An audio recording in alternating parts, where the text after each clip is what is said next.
Olá, acho que estamos ao vivo. Tudo bem com vocês? Como é que tá por aí? Como é que tá essa sexta-feira, final da nossa semana?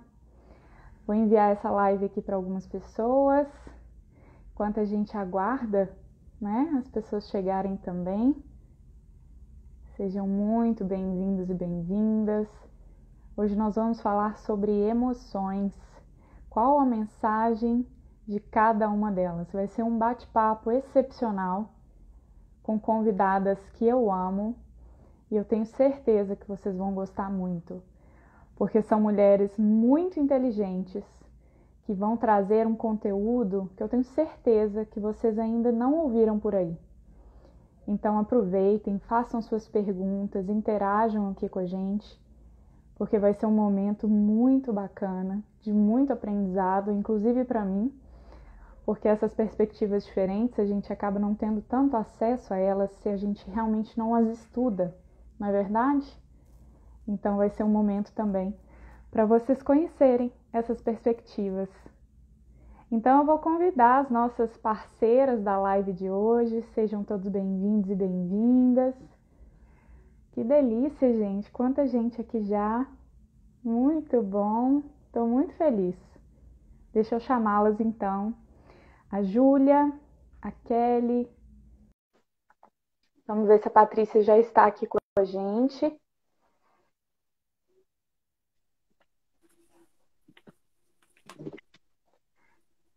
Ei, Kellyzinha, tudo bem? Ei, tudo bom? Ei, Oi, Ju. pessoal. Eu estou tentando convidar a Paty. Patrícia, você está por aí? Tá dando algum errinho aqui para te convidar. Só um minutinho, Ju e Kelly. Tudo bem. Vamos aguardar para ver se dá certo. Como que tá por aí? Friozinho? Frio. Frio demais, mas que delícia. E aí, como é que tá? Hoje tá frio também. Eu tô até agasalhada com uma blusinha de frio. Choveu bastante. Mas tava calor, né? Não sei o que que deu, assim, esses últimos dias. Ó, a Paty tá aqui com a Tá gente. vacinada, Aninha? Tô, graças a Deus, recebi Ai, as que 2 bom. vacinas já. E vocês? Ainda Maravilhoso. não, né? Já. Eu Eu tô primeira dose, a gente tá como profissional da saúde. Uhum. é, Então tá bom. Nossa, bom demais, né? A gente poder ter esse aquietamento no coração também, através da vacina. Eu acho que até uma coisa que a gente pode falar aqui hoje. Paty, eu não tô conseguindo te Uhum. convidar. Vê se você consegue fazer aquele request para você entrar na live aqui com a gente. às vezes se ela sair e entrar de novo também, né? Não sei se Ah, aparece. quanta gente legal entrando, que bacana. Muito bom, muita gente. Lucas. Muito É. bom. Em plena sexta-feira, né? Podiam estar fazendo diversas outras coisas e estão aqui com a gente. De alguma forma, buscando Uhum. também aprender mais e falar sobre um tema que a gente pouco conversa, né? Falar sobre emoções, eu acho que é quase que um tabu. A gente fica com E é medo de novo, expor. né? É algo Sim, tão novo na história da ciência. exatamente. Paty, não estou recebendo. Ela falou que está tentando. Eu não estou conseguindo convidar A ela. Júlia para mim não tá, a Júlia para mim não tá aparecendo vídeo dela também. A Júlia para mim tá aparecendo, tá a É. imagem dela não, só a voz. Eu O vídeo não confirmo Aninha, aqui, aparece. Ju. Eu vejo você. O Aninha, pessoal está vendo a gente? por favor, se alguém estiver vendo, dando erro, fala pra gente, que eu tô te vendo bem. Tô me Eu vendo estou e tô te vendo vendo É. bem. todas vocês. É. Ah, então deve ser só algum errinho no meu aqui. Se o pessoal tá vendo, tá bom. Então Mas tá eu não bom. estou conseguindo chamar a Patrícia. Ô, gente. A Bárbara, Paty, me, gente. me, me comunica aí se você está Bárbara, fazendo o Lulu, convite. o Luiz Felipe, o Bruno, um monte de gente bacana aí. Eduardo Rufini, de Lavras aí, olha que Olha legal, Dudu. só. Aí, ó. A Patrícia falou que viu a solicitação, vamos ver. E eu não estou conseguindo abrir. Oh, meu Deus. Juju, Kelly, vocês conseguem sair para eu chamar vocês de Claro, novo? Pode ser? Vamos fazer claro. isso. Senão eu Como encerro é e abro que. de novo também. Eu só não sei como é que sai, que eu não sei mexer nisso. Tem um xizinho que fica na parte de cima do lado direito, Kelly. Ah, é só apertar o xizinho, né? Nossa, super analfabeta digital aqui, né? Estamos aprendendo juntas. Deixa eu ver as solicitações. Desculpa, gente. Vamos ver se a gente consegue agora chamar as 3 para que a gente possa fazer a nossa live. Né? Sempre acontece, às vezes, esses imprevistos. Vamos ver aqui a Ju. E agora vamos chamar a Kelly. Agora eu acho que vai. Invite. Vamos ver se agora vai. Ei, Lu, sua linda! Que delícia, você está sempre aqui comigo. Bom demais. Ah, a Paty conseguiu entrar. Ju, vamos ver se a Kelly consegue aceitar. Só um minutinho, menina. Yes! O meu estava atrasado. Oi, Ju. Oi, Ana. Eu acho que Cadê já a tá. Kelly? Agora pronto. Pronto. Agora cadê o quarto elemento? A Ô, outra gente. quarta aqui tinha ficado. Cadê a outra quarta? Cadê a Kel agora? Kel, eu te mandei o convite. Tenta aceitar. Ô, gente, essa modernidade, né? Às vezes ajuda, mas às vezes também dá um trabalho pra gente. Aninha, você me ouve quando eu falar agora? Porque eu tô achando que o meu tá atrasado. Não, então Eu não, tô te né? ouvindo, Tá Ju. começando ao vivo. Ah, então tá. Tô te Eu achei ouvindo. que tava Tudo aqui bem. na máquina do tempo. Ana, você já fez? Meninas, vocês já fizeram com 4 pessoas em quarteto? Eu não fiz com 4, mas eu já vi Mas que o pessoal consegue, né? é Fazer. possível. Então tá bom. Quer, É pra ela, possível. sai e tenta entrar de novo enviando a solicitação. Vamos ver se vai. Eu acabei de te convidar, Kel, dentro aqui do Instagram. Vê se você. Ah, agora Aí, foi! Agora temos 4. Ai, que maravilha! Conseguimos. Ai, gente, muito bom. Boa noite, Oi, Kel. obrigada, né? Por terem persistido. É assim mesmo que funciona. A gente vai na raça, na luta, aprendendo, né, Kel? A Kel estava um pouco preocupada por não ter feito live, viu? Deu tudo certo. Conseguimos encontrar Eu as já 4. fiz a abertura, né? Pra gente se abrir para as nossas emoções e que ao vivo é a cores, né? Exatamente, E as é o que a Ana falou, vulnerabilidades, a gente está né? aprendendo junto, né? Porque ninguém aqui é PhD em digital, estamos aqui tudo nas experiências e as emoções a milhão, né? Verdade. Então vamos dar início à nossa live. Eu estou muito feliz de vocês terem aceito o convite, porque são, né, 3 profissionais aí que eu admiro. A Ju eu já tenho contato há muito tempo, a gente é amiga mesmo do coração. A Kelly entrou na minha vida junto com a Ju um pouquinho depois, né, Kel? E a Patrícia, eu conheci ela esse ano no Congresso Holístico Sem Fronteiras. Também tivemos uma mesa redonda muito legal. Ela trouxe um olhar muito gostoso, porque complementa, né, Patrícia? A gente não teve embate, a gente teve completude na nossa conversa. Eu acho que é isso que a gente quer fazer hoje aqui. É montar um quebra-cabeça juntas, né? Porque não existe certo ou errado, existem diferentes perspectivas. E eu acredito que o conhecimento, ele é isso, é uma expansão de consciência. Quanto mais conceitos a gente traz, quanto mais história, né, quanto mais verdade, a gente vai realmente montando e expandindo algo que é inacabado. Então, estudar para mim, né, conversar, trocar essas ideias, é algo muito instigante, porque nos mostra que quanto mais a gente sabe, menos a gente sabe, né? A gente realmente sabe pouco. E falar sobre emoções, eu acho que traz para mim também uma reflexão, principalmente desses últimos 2 anos. Né? A gente já passou aí mais de um ano de pandemia, foram muitas vitórias emocionais, né? Porque a gente passou por várias dificuldades. Então, eu acho que está todo mundo aqui vivenciando, querendo ou não, diferentes emoções o tempo todo. Num único dia, a gente pode percebê-las aí de diversas formas. E eu quero trazer um pouquinho disso para a gente aqui, né? Eu queria que vocês se apresentassem, falassem um pouquinho de cada uma, e depois a gente inicia o nosso bate-papo. Só avisar para o pessoal, se tiverem perguntas, tem uma interrogação que fica aqui na parte de baixo. Então, vocês podem colocar as perguntas lá, que a gente pode também, né, de alguma forma, trazer para o debate, porque, como a gente falou aqui, está aberto, não tem nada fechado, a gente quer complementar. Então, só falando para quem não me conhece, né, eu me chamo Ana Paula, eu sou neurocientista, pós-doutora em psiquiatria e também tenho um olhar holístico e integral, né? Eu tenho trazido esse olhar um pouco mais aí para minha trajetória na pesquisa e eu quero sempre agregar. Eu acho que a minha missão de vida é isso. É agregar, e eu tenho o prazer de ter conhecido pessoas maravilhosas na minha vida. Ju, se puder falar um pouquinho sobre você, se apresentar pra gente, obrigada. Acho que você está super cumprindo sua missão, viu, Aninha? Assim, o caminho tá lindo. Parabéns. Bom, meu nome é Júlia, eu sou psicóloga. Eu fiz mestrado, conheci a Aninha, ela estava no doutorado, eu estava no mestrado, né, em Ciências Aplicadas à Saúde do Adulto. Trabalho como psicóloga clínica no consultório, sou também coordenadora de um ambulatório de psicoterapia para idosos, mas não atuo só com idosos, atuo com adolescentes até idosos na psicologia clínica. A minha formação enquanto psicóloga começou pela neuropsicologia, na iniciação científica, depois eu passei pela terapia cognitivo-comportamental e hoje eu trabalho com terapias comportamentais de terceira onda. Mais especificamente, terapia de aceitação e compromisso e mindfulness, terapias baseadas em mindfulness. É isso. Obrigada, Ju. Paty, fala pra gente um pouquinho sobre você.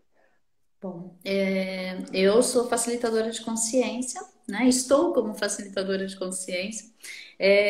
A minha formação, ela tá toda nessa área da bioenergética, então em ativação vibracional, com pós-graduação em psicologia transpessoal, né? Então eu tenho esse olhar comportamental totalmente integrativo também, né? Como a Ana começou a dizer e a Júlia agora também disse. Então é justamente olhando a intenção de ser uma colaboração para as pessoas no sentido de se olhar de forma integral. Então, a gente hoje está abordando a questão das emoções, é justamente isso, ver qual é essa questão da dor da pessoa e facilitar essa expansão de consciência, né?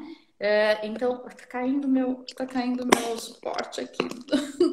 Então, eu venho da área executiva, mais de 10 anos na área executiva, mas outros 15 anos estudando mesmo esse aspecto do hermetismo, da filosofias orientais de vida, dentro de um processo também da ciência da física quântica, e aí a gente faz um apanhado, tudo isso em clínica e nesses processos de palestra, de aula, no sentido de expansão mesmo, de tocar, né? De fazer, vem cá, vamos olhar para isso aí. Então, é bem esse o meu papel. Hoje é esse o papel. Obrigada, Paty. Kel, por favor, se presente para nós. Então, pessoal, minha primeira formação foi no direito, né? Fui advogada aí por, não sei se foi de 7 a 10 anos. O que me fez sair do direito foram justamente as emoções, o afeto, né? A melancolia ali do neoliberalismo dos grandes escritórios me pegou com força e ali vários adoecimentos aconteceram e eu senti a necessidade de me aprofundar nos meus afetos conscientes, mas também expandir o inconsciente também, né? Eu vi vocês aí falando muito da expansão do consciente, vou defender meu lado aqui, né? Dar conta daquilo também que não se pode saber. Eu fui para esse lado também, né? Do inconsciente.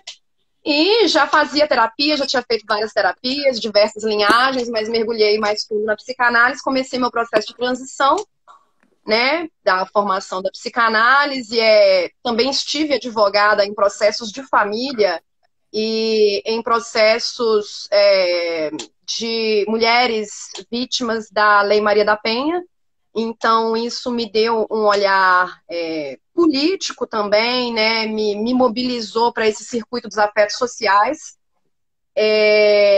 ao mesmo tempo que eu fazia a transição para psicanálise, e agora estou aí na clínica, acho que já não sei se tem 2 anos, um pouco, e continuo estudando, formação permanente, cada vez mais apaixonada e tentando estudar aí. Hoje, né, fiz uma formação clássica mais freudiana, mas agora a gente vai estudando Lacan, o que aparece, tenho tentado me debruçar um pouco também sobre a filosofia, o perspectivismo ameríndio, né, e estamos aí aprendendo, né, somando os conhecimentos, como a Ana falou. Com certeza, vocês viram o tanto de bagagem que tem aqui, né? E claro que num único encontro a gente não vai conseguir falar sobre tudo que a gente poderia abordar. Principalmente porque a gente acaba, de alguma forma, deixando a outra também colocar aquele outro olhar para que a gente cresça, né? Essa consciência, que é como a Kel falou, é claro que a gente tem uma parte que a gente não se dá conta, que é o inconsciente. Mas trazer à luz os aspectos do inconsciente é ampliar a consciência. Então, é esse processo mesmo, é a gente mergulhar, fazer esse mergulho, né, no que tem estruturalmente falando. A Kel pontuou algumas estruturas aí que a gente vem observando, até mesmo no comportamento, né, nas escolhas que a gente faz, nas emoções que a gente sente. A gente vai falar um pouco sobre isso. Nós temos uma estrutura coletiva, social, histórica, que influencia muito, né, na forma como a gente se reconhece e se constrói. Então, muito obrigada, né, mais uma vez, a todas que estão aqui, por terem aceitado, e que a gente possa fazer outros encontros também, porque eu tenho certeza que a gente vai instigar muita coisa legal aqui hoje para todo mundo que nos acompanha. E obrigada a todo mundo que já está aqui com a gente. Então, acho que para a gente iniciar a nossa conversa, a Kel, que é uma historiadora também, né, Kel? Você fez direito, mas Quem dera. historiadora, escritora, poetisa. Então, assim, vocês têm que conhecer melhor a Kelly. É realmente uma pessoa que eu já falei isso várias vezes, você já me ouviu falar isso, mas você é uma das pessoas mais inteligentes que eu conheço na face da Terra. Porque ela é multifacetada e ela tem uma perspectiva ampla. Eu acho que é isso que a gente poderia tentar nas nossas vidas, é ampliar a nossa visão.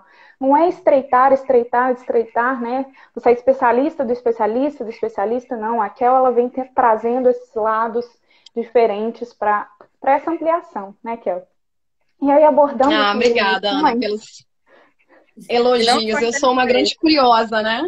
Ela tem curiosidade. Das pessoas mais interessantes, né? Porque ela, de fato, é uma pessoa que se interessa por muitas áreas. A gente tem muito a contribuir aí. E aí, começando... Bom, já que vocês estão... Parênteses, os maiores filósofos, eles eram realmente multifacetados, né? Então, eram ali multidisciplinares. Era arqueológico, astrológico, era matemático, pega Platão, Pitágoras, pega todo esse povo aí. É isso, são os curiosos, né, meninas? Os curiosos. É algo que eu digo que a gente está perdendo, né? Essa inteligência dos polímatos, né? A academia chegou, a gente faz mestrado, pós-doutorado, né? A Ana também é boa nisso, porque embora ela esteja num pós-doutorado na psiquiatria, ela não se fechou nisso, né? Ela continua tentando também, né? Não adianta você ser o pós-doutor em conserto de geladeira e achar que a Terra é plana, né? Então, a Aninha tá aí nessa também, né? Na yoga, na meditação, na política. Então, assim, meninas, o encontro é bom. Bom, vou começar então, né? Porque a gente tem muito assunto. Vou ter que fazer um resumão aqui, né? Vou ter que ir, voltar, dar uns saltos, mas espero que as pessoas me entendam. Eu escolhi, né? Como eu disse para as meninas, começar falando um pouco de por que a emoção não foi objeto de estudo por tanto tempo, né? Porque ela foi relegada, quais são os motivos políticos, históricos, sociais para isso, né? Primeiro, eu só quero dar um recorte aqui, que a emoção não foi objeto de interesse desse homem europeu, ocidental europeu, né? Mas na nossa filosofia ameríndia aí, os índios, estão há anos-luz se debruçando sobre o sentir, muito mais do que nós. Então, nesse ponto, eles são professores, nós estamos nos alfabetizando ainda, temos que aprender com eles, né? Só fazendo isso aí a galera vai ter que ler Davi Copenauá, Ailton Krenak, vai ter que ler Viveiros de Castro, né? Porque esses grandes nomes, os grandes brasileiros, pensadores sobre o sentido, conhecer eles, né? Aí, falando aí do nosso, do ser humano, né? Civilizado, eu vou começar lá no Platão, né, gente? Pra gente pensar nas emoções. Embora no Platão a gente falasse do amor no banquete, temos um problema aí, que no mundo das ideias do Platão, no idealismo, né, predominava o pensar, predominava essa abstração, e a emoção não participava tanto da polis, né? Então a gente já começa na filosofia clássica aí com pouco espaço para a emoção. Ela não era um objeto de estudo tão importante. Isso melhora um pouco quando vem o Aristóteles, né? Em Ética a Nicômaco, o Aristóteles faz um estudo sobre os afetos ou emoções e num viés até bastante interessante, porque é num viés mais quantitativo. Ele não julgava se os afetos eram bons ou ruins. O que diferenciava ali é a quantidade, quer dizer, o medo. Se eu sinto um medo que me ajuda a preservar a vida, né, que me dá sensatez, que me dá planejamento, né, esse medo, ele opera como uma virtude. Entretanto, se esse medo vem para paralisar, vem para me impedir de um ato heróico, ou vem para impedir um processo natural de defesa ou de movimento, de atitude do ser humano, esse medo surge como um defeito. Então, para Aristóteles, assim funcionavam todas as emoções, né? A ambição, ao mesmo tempo que pode te dar determinação para você obter aquilo que você deseja, ela também pode te fazer atropelar e eliminar o outro nessa caminhada. Então, a diferença, e o senso, né, popular sabe muito disso, a diferença entre o remédio e o veneno é a dose, né? Então, aí a gente tem Aristóteles falando sobre a emoção. No período romano não se trouxe tantas coisas mais novas a respeito disso, né? E aí a gente tem um período de repressão total das emoções, que é a Idade Média. Na Idade Média, a gente perde esse viés de observar a emoção quantitativamente.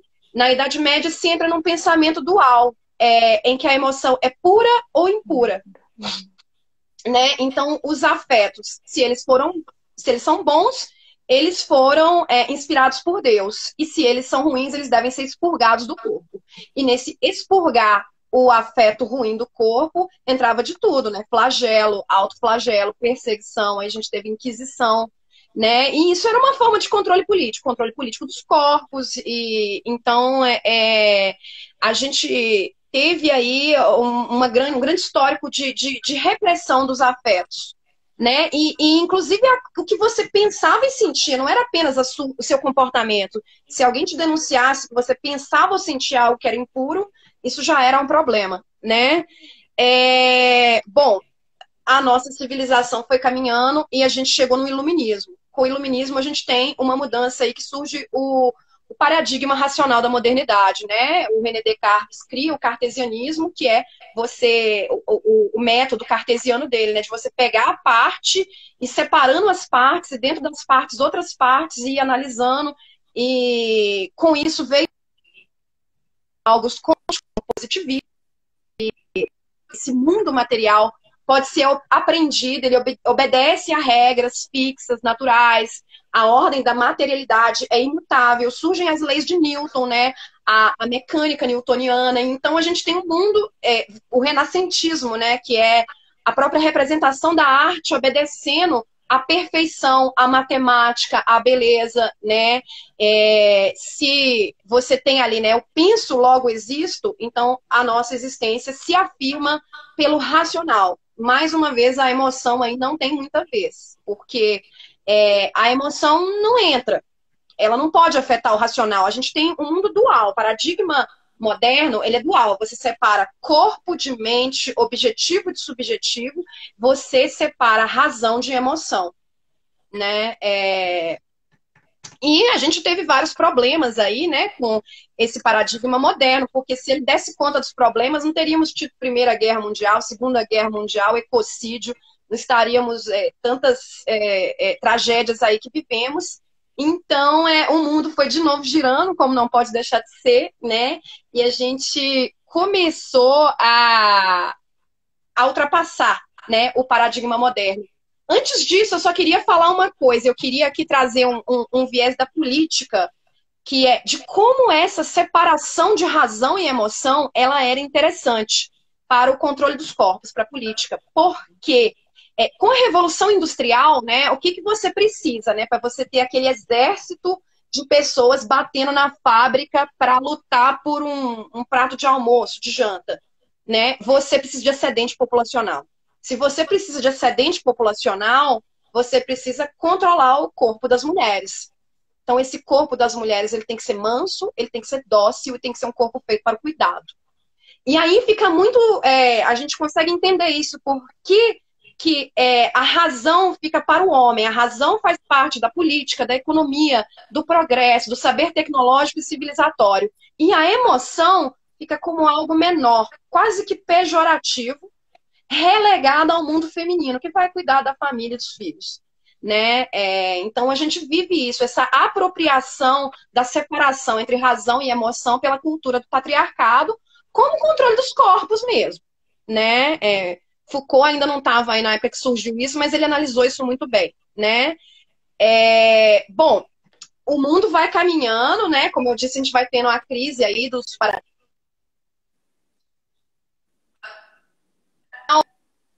Já tentar. Deu uma travada, Kel. Opa! Voltou? Destravou. Voltou. Repete o que você falou, que o mundo está caminhando e aí cortou.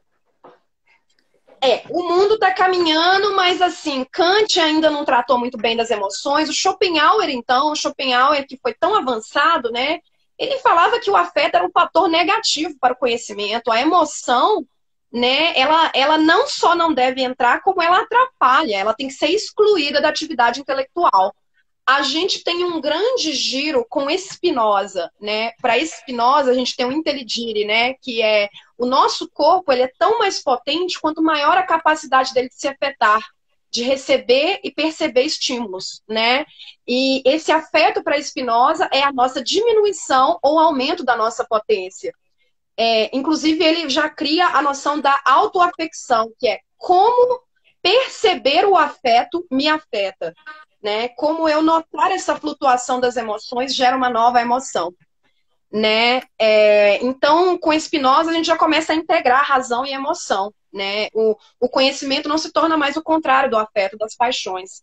E um grande salto vem com Nietzsche. Né? Aí, na genealogia da moral, o Nietzsche já traz uma crítica do conhecimento objetivo por meio da valorização dos afetos, né? Então, ele, inclusive, traz um modelo dionisíaco, né? Que é um modelo que há mais emoções, como contraposto ao apolíneo, mas eles não se separam, eles podem caminhar juntos, né? Então, o conhecimento puro é aquele que agrega razão e emoção, né? O conhecimento, ele só existe pela multiplicidade de afetos, né? O conhecimento, ele é a expressão de um ponto de vista. A partir daí, a ciência, a filosofia começa a se interessar mais pelo afeto, com Spinoza e com Nietzsche. Né?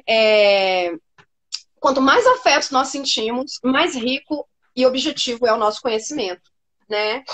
E surge, então, e aí a gente tem um fenômeno, né, que vem vindo, que são as histéricas, as doenças, as neuroses. Né? E aí vem Freud, que bebe da fonte de Nietzsche. Né? Freud dizia que Nietzsche era o primeiro psicanalista que existiu. O Freud ali, embora o Freud ele veio de um paradigma moderno, ele tentou muito ali praticar uma medicina, ele era neurologista, né, gente? Praticar uma medicina o mais objetiva possível. Ele também foi um pouco excluído dessa medicina, porque era judeu, né? Então, vamos dizer assim, os conhecimentos objetivos que ele tentava em laboratório produzir não foram muito permitidos. Disseram para ele, olha, você não tem lugar aqui, você é judeu, né? Nesses laboratórios aqui não dá para você, vai para outro canto. Então, Freud foi tentar conhecer a hipnose, né? Foi estudar esses afetos, né? Que dominava o corpo, se dizia que era o corpo das mulheres, mas ali já havia histeria em homens. Então, Freud se... Opa! Tá tudo certo, gente? Tinha travado. Voltou. Bom, é isso. Freud se debruçou aí. E Freud, ele não vai criar o conceito de inconsciente, já existia. Mas ele vai elaborar o conceito de inconsciente. O inconsciente é o grande golpe nesse mundo da racionalidade, porque ele quer dizer, né, onde você pensa que sabe, há algo que você não sabe dentro disso. Você não é senhor da própria morada, porque existe algo dentro de você, você não sabe o que é. Né? Essa nossa suposta racionalidade pura, ela é furada.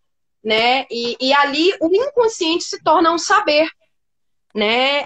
Então, a gente tem essas quedas da racionalidade, né? E vem aí, o Freud ajuda, né? Ele vive o paradigma pós-moderno, mas ele também ajuda a construir esse paradigma pós-moderno, que é um paradigma em que racionalidade e emoção podem andar juntos, né? Em que você não precisa mais ter a dualidade, né? Em que o social interfere na política, na natureza, o social, não tem a separação mais de corpo, mente, de natureza e de social, a gente tem Albert Einstein aí, né? Quer dizer, se a própria matéria ela é influenciada pelo observador, se a noção de tempo e espaço pode ser relativa, como é que eu vou acreditar que esse homem é racional, né? Se o nosso aparelho psíquico, né? A gente tem o Darwin, ele vai evoluindo e vai se alterando, e a gente vai sofrendo essas influências do meio ambiente, não somos dotados dessa pura racionalidade, a emoção começa a entrar no circuito.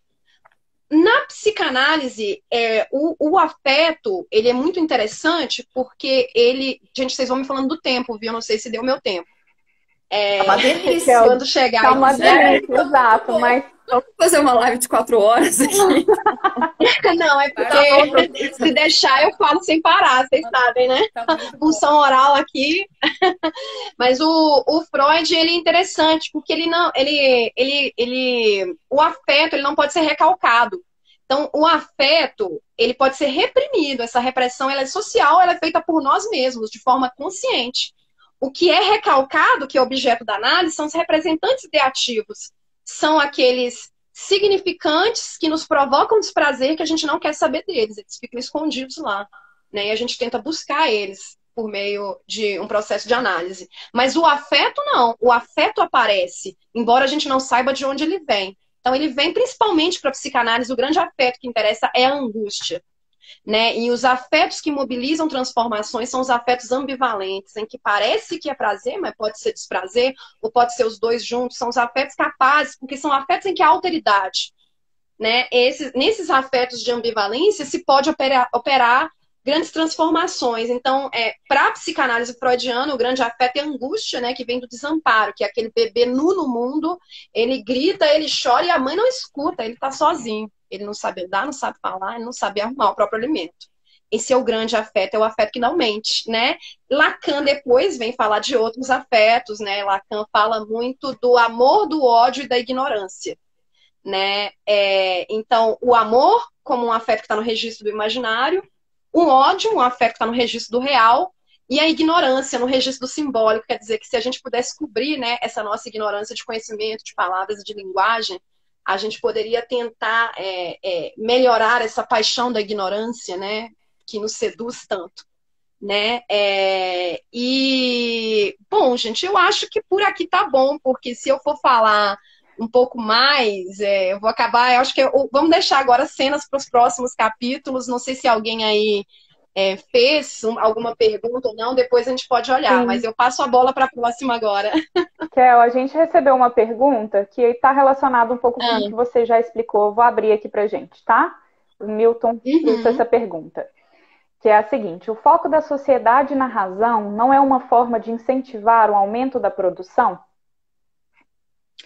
Eu acho que a razão, né, ela foi apropriada pela civilização, né? É isso, né? Essa razão separada da emoção, a emoção tida como algo menor, é uma forma de controlar corpos, né? Porque um corpo que não conhece a própria emoção é um corpo facilmente dominado. É um corpo facilmente exposto à servidão voluntária, né? Porque você não sabe nem o que você está sentindo, né? Então, quer dizer, não conhecer as próprias emoções é uma forma de criar um ser dócil que obedece a qualquer autoridade, né? Então, eu acredito que sim, que o foco na razão esse progresso a qualquer custo, né? Essa tecnologia que muitas vezes está dissociada da natureza, que não é sustentável, que está destruindo o mundo.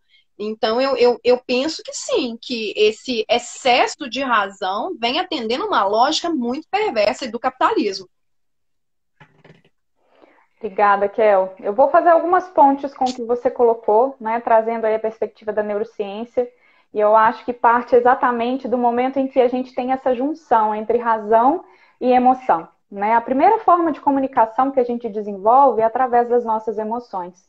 Então, quando a gente nasce, a gente não consegue falar, a gente não tem uma linguagem formada.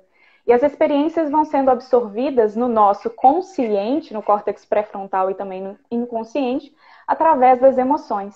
Como a Kel falou, né? A criança chora, a criança esperneia, a criança se expressa dessa forma através do que ela está sentindo naquele momento. Só que ao longo do nosso desenvolvimento, a gente não aprende o vocabulário dessas emoções e a gente não consegue identificá-las. E aí a gente vai criando essa dissociação, né? Entre, então, razão e emoção, como se eu tivesse espaços separados aqui dentro da minha mente. E como se eu reconhecesse o mundo sem qualquer emoção associada. E a gente pode perceber, por exemplo, se eu perguntar aqui a todo mundo que está com a gente, perguntar a vocês, né, quais são as memórias que a gente se recorda com mais facilidade? Né, que às vezes a gente para assim e vem aquela memória, com certeza ela tem um impacto emocional. Ou, né, considerado aí um impacto emocional que nos trouxe um desconforto, ou mesmo algo muito positivo. Então, as emoções são sinalizadores o tempo todo.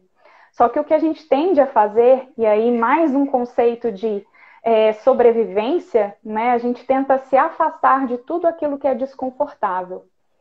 E quando as emoções são muito desconfortáveis, a gente tende a fazer o que a Kel falou, né, que o que a gente não pode é fazer esse recalque, né? O que a gente não pode é tentar abafar algo que está aí, que sempre estará de alguma forma. E quanto mais a gente se aproxima, então, dessa identificação, quanto mais a gente cria esse vocabulário, mais a gente percebe que as nossas ações, teoricamente racionais, elas estão permeadas de emoção, né? Então, eu não vou me estender muito, mas eu queria passar a palavra para a Ju, para complementar também a nossa conversa, trazer o olhar dela e até mesmo, Ju, se você puder falar para a gente, né, às vezes estratégias de reconhecimento, de manejo, enfim, a bola é sua. Bom, eu acho que eu vou só, Aninha, ir um pouquinho atrás, assim, continuando o que a Raquel falou dessa perspectiva histórica, só para, antes de entrar nas estratégias, a gente ir um pouquinho em como que as emoções são tratadas hoje em dia para algumas das perspectivas da psicologia, né? Mais da comportamental, da de terceira onda também. Um nome que foi muito importante para a gente compreender as emoções é o próprio Darwin, né? Porque ele vem com aquele trabalho dizendo que todos os humanos, ele pelo menos propõe isso, que todos os humanos eles têm emoções que são similares. E aí o Paul Ekman, lá na década de 50, 60, 70, resolve pesquisar isso. Será que isso é verdade? E ele é um nome importantíssimo na área das emoções. Né? Ele inclusive fala assim que ele gosta de ser pioneiro, onde ninguém vai. E realmente, assim, na perspectiva da psicologia ocidental, isso não estava sendo pesquisado muito a fundo, porque a psicologia ocidental estava ainda muito mais voltada naquela época da década de 50, 60, 70 para o pensamento, como a Kelly estava falando. E ele resolve, então, estudar emoções, porque emoções é uma coisa que está na cara de todo mundo, né? A gente está aqui na live e a gente está demonstrando as nossas emoções, a gente está vivenciando isso. E ele realmente, ele começa a mapear as emoções em várias culturas e ele chega, então, a um modelo de emoções básicas, né? Emoções que todos nós vivenciamos, né? Então, é medo, raiva, surpresa, aversão ou nojo, e alegria e tristeza. Uhum. Né? Então, assim, essas emoções básicas todos nós compartilhamos. E como a Aninha estava falando, a emoção é uma forma de comunicação. Uma das funções da emoção é nos comunicar alguma coisa e comunicar com o outro. E aí, então, a gente vai mostrar, né? E aí, isso vai ser Travou para expressado. mim, travou para vocês também? Travou? Para mim, travou também. E aí, Voltou. Voltou? Voltou. Onde que travou? Hoje, Bom, na questão da comunicação, né, com outros seres também. Deixa eu só aproveitar que você parou um pouquinho, só fazer uma interface, né, da genética aí, da ciência, da biologia. Uhum. A gente, quando a gente sente emoção, a gente produz neurotransmissores internos, mas a gente também produz feromônios, né, que são captados por outros indivíduos e por outros animais que estão à nossa volta, até mesmo plantas. Então, as emoções também são essa forma de comunicação biológica. A gente sinaliza quando a gente está com medo, né? Mas não somente internamente, ou através de expressões da nossa face, do nosso corpo, mas a gente produz substâncias de sinalização. Tanto que em momentos, por exemplo, o prédio está pegando fogo, né, e tem aquele alarme, o que que acontece geralmente? As pessoas entram em pânico e é uma cascata, né, desse pânico, assim, as pessoas, como se fosse algo generalizado, é exatamente essa sinalização que é exteriorada e influencia também as pessoas à nossa volta. Pode continuar, Juju. Uhum. E é exatamente isso, né?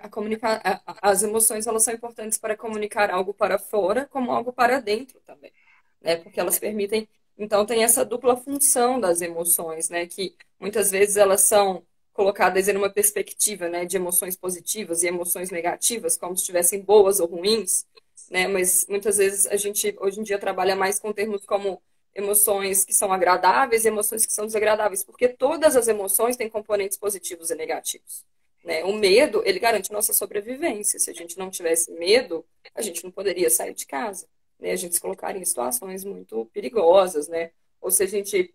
Eu gosto muito de perguntar para meus pacientes, né, assim, o que que essa comunicação está te falando? Essa emoção está te comunicando? Então, imagina que essa emoção é um mensageiro, né? Assim, ou ele é um carteiro e te trouxe uma carta. O que que ele está falando? O que que tem nessa carta? Então, vamos parar para ouvir. Porque muitas vezes, pela raiva, a gente descobre que tem alguma coisa ali que não está legal. E ela nos ajuda, então, a escolher o que fazer, né? Mas voltando aqui, então, no Paul Ekman, ele ajudou a gente a compreender isso, né? E o Paul Ekman, mais recentemente, né, ele começou a trabalhar com o Dalai Lama, né, com uma perspectiva de fazer uma ponte aí entre a, a, a, a, os estudos ocidentais, né, e a psicologia oriental. E aí eles criaram uma coisa maravilhosa chamada Atlas das Emoções, está muito fácil lá na internet para todo mundo achar. E dentro das emoções básicas existem várias emoções, né? Então, uma forma da gente conseguir, então, navegar na nossa vida e navegar socialmente é a gente começar, então, a tomar consciência das nossas emoções, né? Então, você me pediu para falar agora já mais de estratégias, né? Assim, as Ju, emoções, elas... deixa eu só, desculpa. Eu trouxe esse Atlas das emoções aqui no Stories no início dessa semana e eu tinha prometido para eles um vídeo ou uma live para falar sobre emoções e por isso que surgiu essa ideia. E eu fiz a seguinte pergunta, né? Você conhece primeiramente esse Atlas? Você consegue identificar todas essas emoções? 76% das pessoas falaram que não.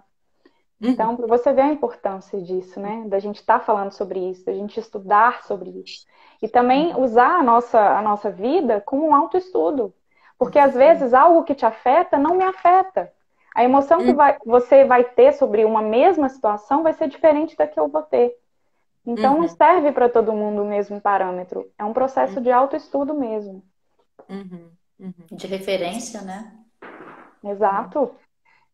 E aí, isso nos ajuda, então, esse processo de tomar consciência das nossas emoções ajuda a gente, então, a fazer escolhas com maior clareza e maior sabedoria, né? Assim, então, os nossos processos, o Damasio fala muito disso, o Dan Ariely fala muito disso também, né? Que os nossos processos de tomada de decisão, ainda que a gente tenha uma longa história de achar que a gente toma decisões racionais, o que a psicologia hoje em dia já consegue perceber, a neurociência consegue perceber que isso é uma grande balela, né? Assim, que os nossos processos de tomada de decisão, eles são extremamente direcionados pelas nossas emoções, porque as nossas emoções, elas vão criar vieses atencionais. Então, se eu estou com medo, a minha visão, a minha percepção de uma situação vai tender a ser, ela vai ser enviesada pelo medo, pela lente do medo. Então, eu vou tender a enxergar alguns aspectos daquela situação e vou tender a ignorar outros aspectos dessa situação. Uma pessoa, por exemplo, que está com depressão, ela vai ter um padrão de viés atencional e, inclusive, de memória. Então, não só o que a gente enxerga da situação é enviesado pelas emoções, como o que a gente se lembra, né, é enviesado pela emoção. Se eu estou num estado onde meu humor está pior, eu vou tender a lembrar de coisas que têm um conteúdo mais difícil, mais negativo, mais triste. Se eu estou num bom humor, se eu estou me sentindo bem, eu vou lembrar de outras coisas, né? Então, essa consciência, esse processo de tomada de consciência das nossas emoções vai ajudar a gente tanto a compreender melhor o que está acontecendo e a decidir com mais sabedoria. E aí, como que a gente pode fazer isso?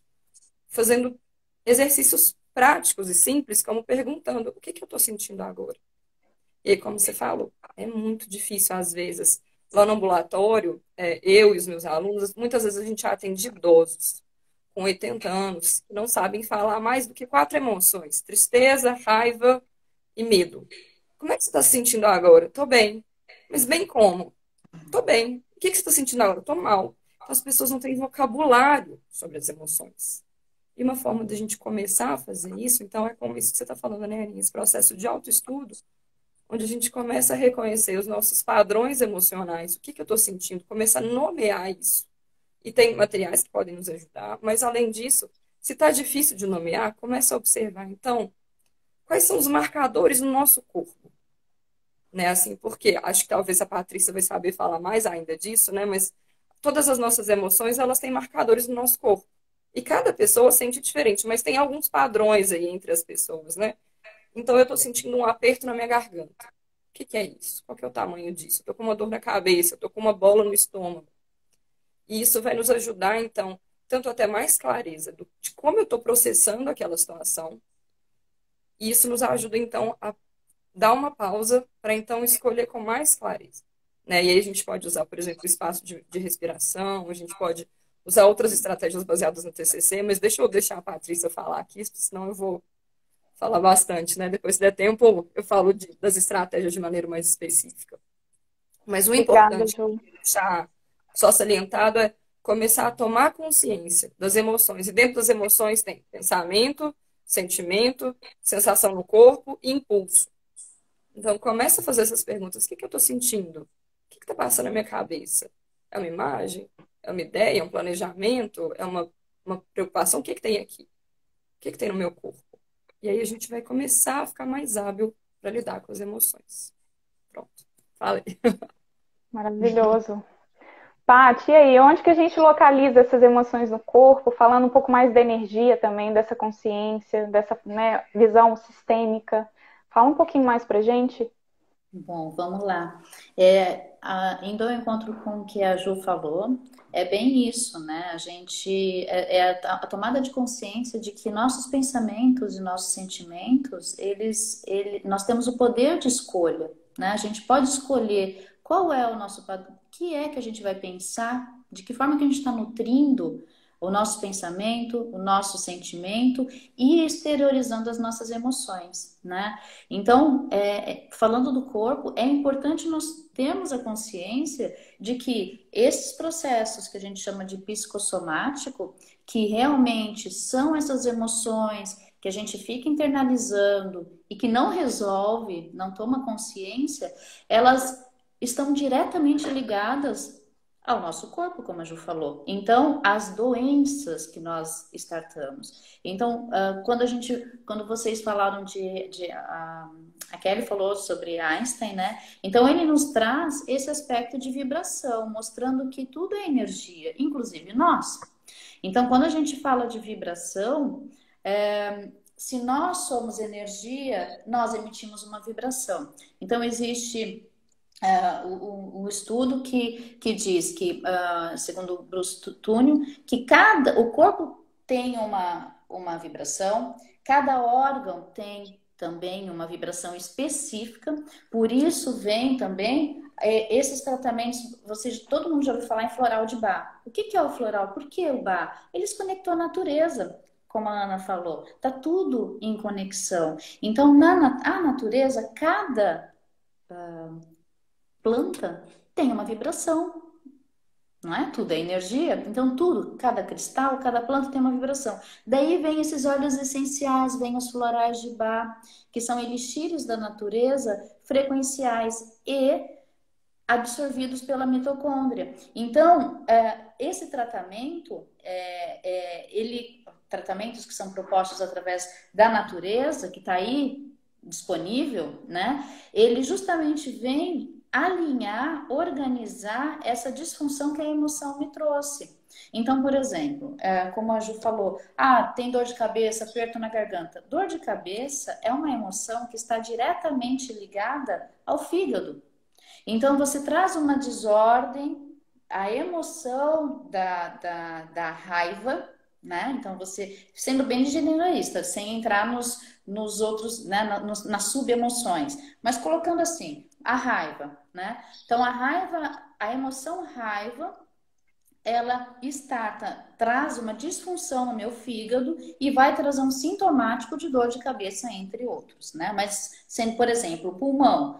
Então, eu tenho tristeza, episódios muito fortes de tristeza, eu fico num longo período, porque existe a diferença da dor que a gente sente, né?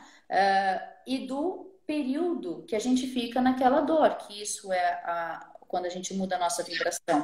Quando a gente entra em sofrimento, então a gente não está olhando para aquela emoção, fazendo aquele processo que a Ju bem comentou de levantar e entender o que é que eu estou sentindo, de onde vem isso, por que eu estou sentindo, e aí fica muito tempo com aquilo, começa a trazer o quê? Falando em frequência, eu estou trazendo uma frequência densa para o meu corpo. Então, por exemplo, uma frequência de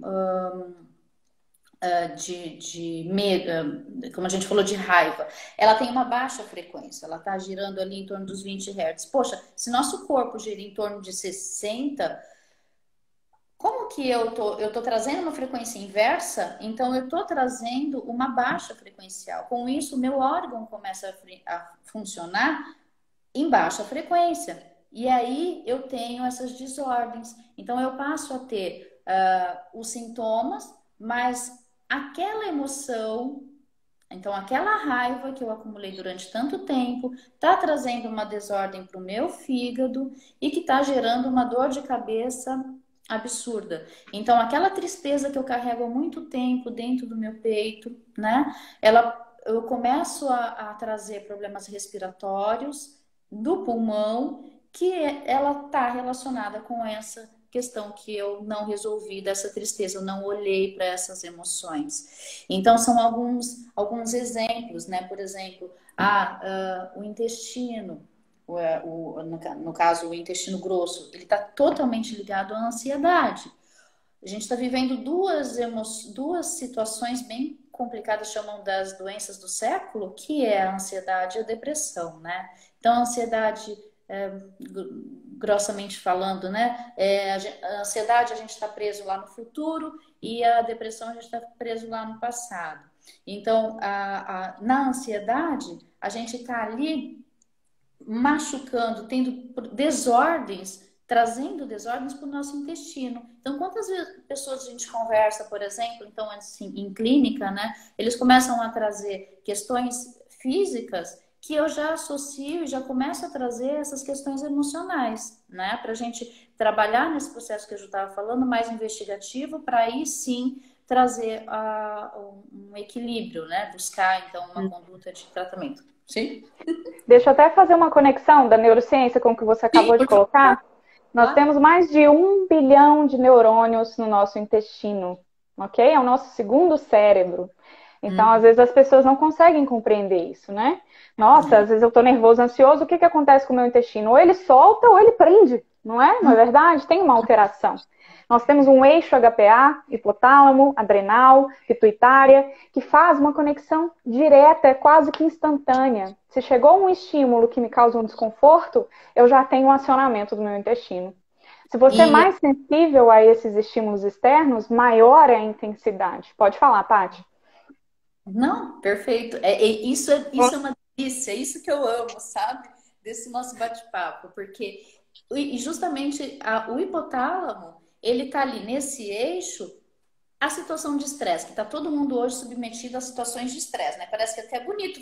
É feio a gente falar que a gente não tá estressado, né? Não, eu tô tranquila, eu tô no meu eixo, mas como assim? Não tá estressado é coisa de preguiçosa, quem não tá trabalhando, né? Vagabundo. Folgado demais, não tá... Poxa, né? Certo constrangimento. Falar, não, tá tudo bem com você? Nossa, eu tô na correria, a tal da correria, né? Estou na correria, oi, né? Então, o que acontece com o estresse? O estresse, ele justamente tá ligado à desordem da pituitária. Então, a gente, dentro desse eixo que a Ana acabou de nos presentear, é justamente essa questão de entra em desordem todo o nosso sistema endócrino. E as mulheres são, assim, acertadas em cheio né? Com as desordens endócrinas. E aí vem problema, é tireoide, suprarrenal lá a mil pela situação de estresse. Então, as, qual é o nosso cuidado? É o olhar para essas emoções mesmo, porque a maioria das desordens físicas estão conectadas às nossas emoções. Mas tem o fator genético. Existe, mas existe um start para isso. Emocional. Posso Não, só? pode, eu vou só pegar um livro, eu volto também, quero complementar o que a Paty colocou, que foi muito bacana. Você vai pegar o quê? Um livro?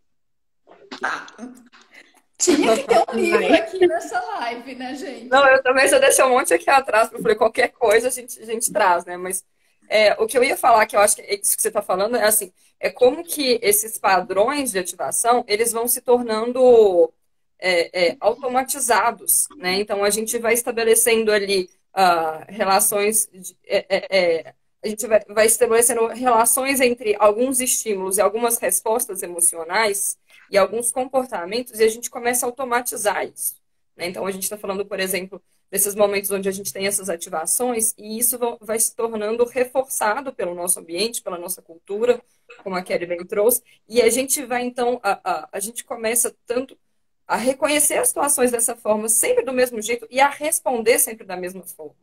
E esses nossos padrões emocionais e comportamentais, eles acabam, então, virando um ciclo vicioso que fica muito difícil. O que a gente chama de piloto automático. A gente entra nesses pilotos automáticos, que vão provavelmente levando a esses processos de adoecimento físico também, né? E aí a gente acaba sendo influenciado a estar sempre no piloto automático. Então, uma maneira da gente começar a lidar com isso é tomar consciência do piloto automático para a gente poder sair desses padrões. Porque senão a gente acaba escorregando o tempo inteiro para esse padrão automático de decisão, esse padrão automático de comportamento. E as nossas emoções começam a ser disparadas depois de maneira automatizada também. Por isso, por exemplo, as pessoas com síndrome do pânico muitas vezes podem ter pânico sem um gatilho muito, às vezes dormindo, né? Assim, ou sem um gatilho muito, muito claro no ambiente, né? Vai lá, A necessidade, né, Ju? A necessidade de você tomar consciência disso, porque aí sim você tem condições de agir no sentido contrário. Porque se você está no piloto automático e não toma consciência disso, acha que tudo é normal, a normose, não vou nem falar em normose aqui, mas enfim, se você acha que é tudo dentro do padrão que está aí sendo ditado, você não vai atrás de reconhecer isso e fica à deriva. Aí você toma, até escreveram ali, se fosse assim, então realmente não teria necessidade da gente tomar remédio. Olha, o remédio, ele lá no, né, em situações já críticas, ele é necessário, mas poxa, se a gente tem esse olhar, a gente realmente evita a tomada, como escreveram, evita a tomada de remédio, porque você está realmente cuidando desse teu processo todo psicossomático, e claro, é a vida inteira, é uma infinidade de situações quando a gente fala em subconsciente, né? Mas a gente está olhando para isso. E tem aí essas facilitadoras, né? Tem profissionais conscientes de qualidade aos montes para te orientar e deixar você voar, né? Então, você realmente ser o que você realmente é e não fruto de padrões pré-estabelecidos que hoje não, né, Kelly? Há muito tempo a sociedade vem nos coloca nessa situação, né? Onde a gente não pode olhar para nós como nós realmente somos e muito menos nos aspectos religiosos acessar a nossa divindade, a nossa supraconsciência, esse nosso inconsciente que nos leva mais perto de onde? De Deus, onde nós somos filhos de Deus e a gente acaba acessando mais, aí nos colocam como nós somos pecadores, tá, né? Por quê? Justamente como realmente um manejo de massa, para que realmente a gente não acesse essa consciência plena que nós temos, né? Nós já somos. É que a gente está aqui sem acessar esses 95% ou mais, né? A gente está aí, cada desafio que a gente enxerga, vivencia, elabora, né? Aí a gente consegue realmente chegar um pouquinho mais, tirar um pouco dessas cascas e conseguir ser mais autônomo, olhar mais para si, né? E hoje mindfulness eu também trabalho com ele. Ele é, né? Falou da a terceira onda. Terceira onda. Eu nem Bluetooth. conhecia essa terminologia, mas é justamente isso. São os processos, aquele conhecimento oriental, filosófico, né, que já muito Patanjali traz na filosofia da yoga, os budistas também trazem, então, dentro do chinês, japonês, enfim. Então, assim, esse aquietar da mente, trazer mais a técnicas de respiração, pranayamas. Então, o que que é? É para você realmente se conectar consigo. Que ninguém vai, a gente pode facilitar. Olha, o que que é isso, né? Como forma de manejo, né, Ju? O que que é isso? O que que você está assim? A gente consegue levar a pessoa, mas assim, é ela que vai fazer isso. Se ela não se dispuser em se comprometer consigo, vai ficar igual, eu chamo de, quando a pessoa não toma consciência, eu chamo de os terapeutas de faxineiro energético, né? Porque a pessoa não toma consciência, ela vai lá, sai com chakras todo alinhadinho, energeticamente, tudo lindo, funcionando plenamente, os órgãos ali, ó, prontos para funcionar plenamente, vibracionalmente falando. Aí ela sai da porta e começa com os mesmos pensamentos, o mesmo modus operandi, o mesmo piloto automático, sem consciência. O que vai acontecer? Semana que vem volta, É a igual muleta, né? Vira uma muleta. muleta, né? E assim a gente, né? O médico também acaba virando uma muleta, né? Porque ele vai lá, ele faz um tratamento e a pessoa às vezes nem o remédio direito toma, mas também se toma, fica dependente daquela situação, tratando sintomático, não tá olhando para o que a gente falou lá antes. O que está causando tudo isso, né? Então é muito de autorresponsabilidade tudo isso. O que tem no teu livro aí, mocinha? Fala. Então, eu não sei se vocês conhecem o David Hawkins. Ele é um Sim. cientista que estudou por mais de 20 anos essa questão do nível de consciência e da energia, né, da frequência Eu ia vibracional. falar dele agora. E ele tem os mapas das emoções, as frequências, a atuação em cada parte do corpo, que foi o que a Patrícia trouxe, né? Então, muitas pessoas duvidam também dessas associações, mas nós temos vários estudos. Ele foi professor da Universidade da Califórnia, né? É um americano, norte-americano. Ele faleceu em 2012, mas ele tem mais de 20 livros publicados. Então, para quem se interessar, né, em conhecer um pouco mais o trabalho dele. Mas, Patrícia, você Tem trouxe o vários funil pontos. das emoções, né? Que é esse que você está falando. E aí vem ao encontro de duas coisas. Tem 5 minutinhos? Tem? Vamos lá. Já passamos da 1 hora, mas eu acho que não cai, não. Falando do Dr. David, existe, né, para a gente trazer um pouco mais de ciência e comprovar, quando a gente entra em frequências baixas, o que são as frequências baixas? Então, existe, pena que eu não consegui trazer o funil, mas no próximo encontro a gente consegue o Pode cone, né, mostrar. das emoções. Ela começa, então é assim, é um cone, né? Então, nós temos as emoções afuniladas, que são de menores frequências, né? E temos as maiores. Aqui embaixo, a gente está em emoções. O que é o afunilado? Quando a gente fala em frequência e vibração menor, a gente traça um paralelo nas células. O que a célula acontece com a célula quando a gente está em baixa vibração? A gente está em tristeza, em raiva, em rancor. As células elas se contraem. Com essa contração das células, elas vão. Quando a gente estava falando da suprarrenal, ela em estresse, o que ela faz? Quando ela contrai, ela está em modo combate. Então, isso tem pesquisa do Dr. Hawkins, tá? Então, ela vai para as extremidades do corpo. Essas células, elas vão mais para as extremidades do corpo. Elas jogam sangue para as extremidades do corpo. Jogando o sangue para as extremidades do corpo, o corpo está no modo sobrevivência e defesa, como a Ju estava falando ali do medo, tá? Tá em extrema tensão. O que É o que simpático, acontece? né? Oi? O sistema É o nervoso simpático. autônomo simpático. Sim. Que E não aí, é homeostático. esse sangue todo que está indo para as extremidades, ele está saindo das vísceras e dos órgãos. Então, para comprovar essa questão que a gente estava falando de baixa vibração, o que acontece? Se a gente está diminuindo a irrigação nos órgãos e nas vísceras, a gente já tem uma prova aí de que eles não estão funcionando direito. E o que foi que causou isso?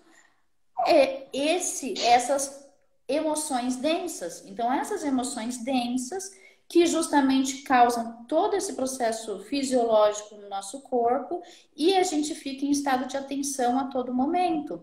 Ao passo que quando a gente está em expansão, né, lá naquele cone, a gente está em vibrações, em emoções de alta vibração. O que é? Coragem, alegria, amor, leveza, sabe? Quando a gente está realmente com boas vibrações, aí as nossas células, elas esticam. Então, tem até um paralelo com o DNA também, DNA contraído e DNA esticado. Acho que você tem, né? Eu acho que eu já ouvi você falar sobre isso, Ana, se não me engano. Não foi. Não. Essa Mas aí questão do controle gênico. tem essa questão da contração e da expansão.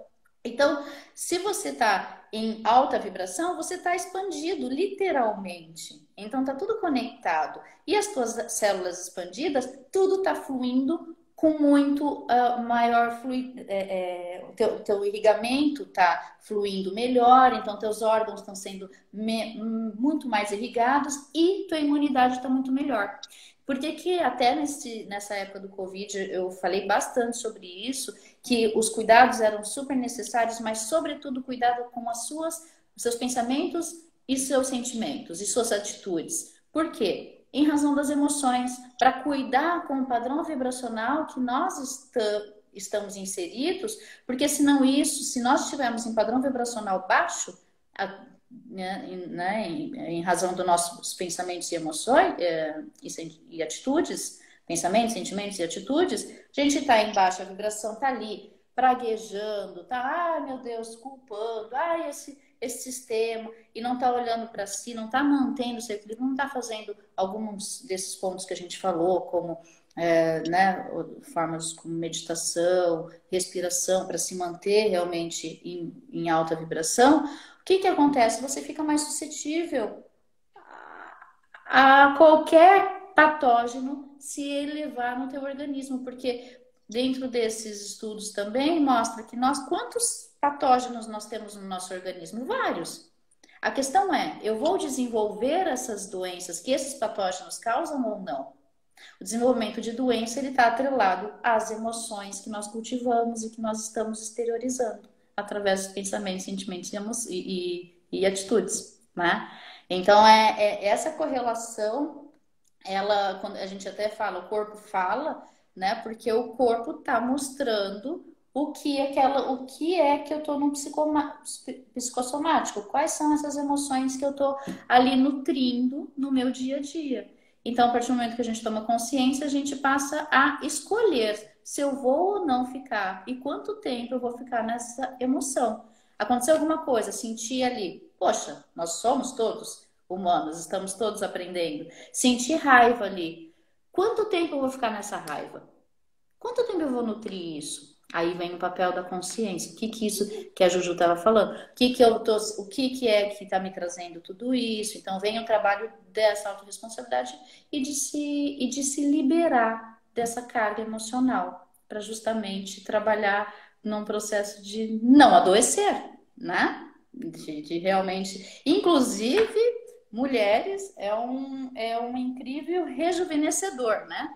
Porque a gente também com as células expandidas, a gente retarda o envelhecimento. Por isso que quem medita quase não tem rugas, né? Você olha as pessoas, né, que têm o hábito de meditar diariamente, a gente vê que realmente isso se reflete na própria pele, né? Deixa eu só complementar, acho que é importante trazer um pouquinho da visão da neurociência sobre esse aspecto de reconhecimento de sensações que nos trazem desconforto. Nós temos várias estruturas dentro do nosso cérebro que estão associadas a essa resposta quase que automática, que a Ju falou um pouquinho também do piloto automático. né? E elas reconhecem principalmente situações, então, que trazem esse intenso desconforto. É como se fosse um sistema de alarme que fica aqui dentro. Quando isso acontece, a gente começa a produzir diversas substâncias no nosso corpo pró-inflamatórias. E o que inicia-se no cérebro vai, então, para todo o corpo. E quando isso acontece repetidas vezes, né, e aí a gente pode ter o desenvolvimento de vários transtornos, como a depressão, a gente pode, então, somatizar também alguns desses processos, apresentando até comorbidades secundárias, como a fibromialgia, que é aquela sensação de dor generalizada pelo corpo, né? Então, a gente tem primeiro a captação do estímulo, mas esse estímulo, lembra que a resposta ela é diferente, né? Cada indivíduo pode ter uma resposta diferente, dependendo de todo aquele arquivo que a gente tem no nosso inconsciente, também dependendo da sociedade que a gente está. E aí eu quero até trazer uma pergunta. Pessoal, nós vamos responder as perguntas que estão na caixinha, tá? Estão impacientes, mas nós vamos responder. Só um minutinho, só para a gente arredondar, né, a conversa. Mas eu trouxe até um vídeo aqui um tempo atrás falando por que as mulheres são emocionais. Mas era um vídeo, na verdade, com uma crítica, porque a gente tem uma estrutura social aí que a Kelly trouxe, né, pra gente um pouquinho dela. A mulher, ela tem que ser dócil, ela tem que ser submissa, ela tem que ter aquele papel ali de cuidado. E isso foi estruturado ao longo de quantos séculos, né? Então, quando a gente fala isso sob a perspectiva neuronal, nós temos uma também ativação do córtex associada ao reconhecimento de emoções e situações que possam nos causar aí um desconforto tremendo. A mulher, ela é mais sensível, né, eu diria assim, às emoções, tá? Ela tem aí umas ativações um pouco mais específicas quando a gente fala sobre esse processo de reconhecimento. A Patrícia trouxe também essa visão das mulheres terem mais problemas endócrinos, né, associados ao eixo HPA. Então, só para finalizar, acabei falando mais coisa que eu queria. Mas a pergunta era exatamente a questão da fibromialgia, que foi muito importante você trazer, porque tem aparecido mais e mais casos, né? É justamente esse processo. Olha o quão importante que é isso. A fibromialgia, ela tem como característica essa inflamação toda, né? E isso tudo parte de emoções que ali, de estresse, de depressão, que não foi olhado. Então, e as mulheres, a maioria que tem fibromialgia hoje, que a gente vê, são as mulheres, né? A gente vê mais nas mulheres. Depressão, 90% dos casos são mulheres, né? 90%, 95%. Também, gente, porque as mulheres procuram mais os serviços de saúde, porque eu não sei se... Porque dentro da lógica masculina, né, de não pedir ajuda, talvez possa ser... tenha uma... Não é que o dos homens pode ser um pouco subestimado, né, já que eles têm essa dificuldade maior de se mostrarem vulneráveis e pedir ajuda. É subnotificado, eles não pedem realmente, eles não procuram, né? A minoria. Oi, Ju? Não, é só para responder isso que a Raquel falou, mas, por exemplo, eu já vi estudos feitos com crianças, né, que eles identificaram já, é claro que isso vai ter um impacto muito grande da cultura, mas crianças meninas tendem a ter mais doenças, transtornos internalizantes, que aí é depressão e ansiedade, e crianças meninos têm a tendência a ter mais transtornos externalizantes, que aí vai ser transtorno de déficit de atenção, hiperatividade, transtorno de oposição e desafio, transtorno de conduta. É claro que isso é atravessado também pela nossa cultura, né? A menina é criada para expressar emoção, mas para se conter no que deseja, né? E o menino é criado para expressar e fazer o que quer, e correr e usar o que quer, né? Então e aí a menina tem que conter os seus desejos, seus impulsos, né? Mas já tem estudos assim com crianças que mostram essa diferença de gênero na prevalência dos transtornos, né? Que eu creio que talvez possa ser atravessado também por questões biológicas, né? Só fazer um adendo que a Patrícia falou, que a gente está conversando, que eu acho que talvez seja importante da gente não fechar a live sem falar isso, que é assim, essas emoções de baixa frequência, não é tanto a minha área de conhecimento, né, das frequências, mas assim, essas emoções que a gente fala que são mais difíceis e mais desagradáveis e que podem estar associadas ao processo de adoecimento, é importante a gente tomar consciência até para a gente ter mais habilidade para manejá-las. Mas é muito importante também a gente falar todas as emoções são naturais e saudáveis, né? Então, lá Sim. no consultório chega muita gente assim, a gente começa a fazer como se fosse um bolo de casamento, né? Eu tenho tristeza, aí eu fico com raiva porque eu tô com tristeza. E aí eu não posso expressar minha raiva, eu fico com medo porque eu tô com raiva porque eu tô com tristeza.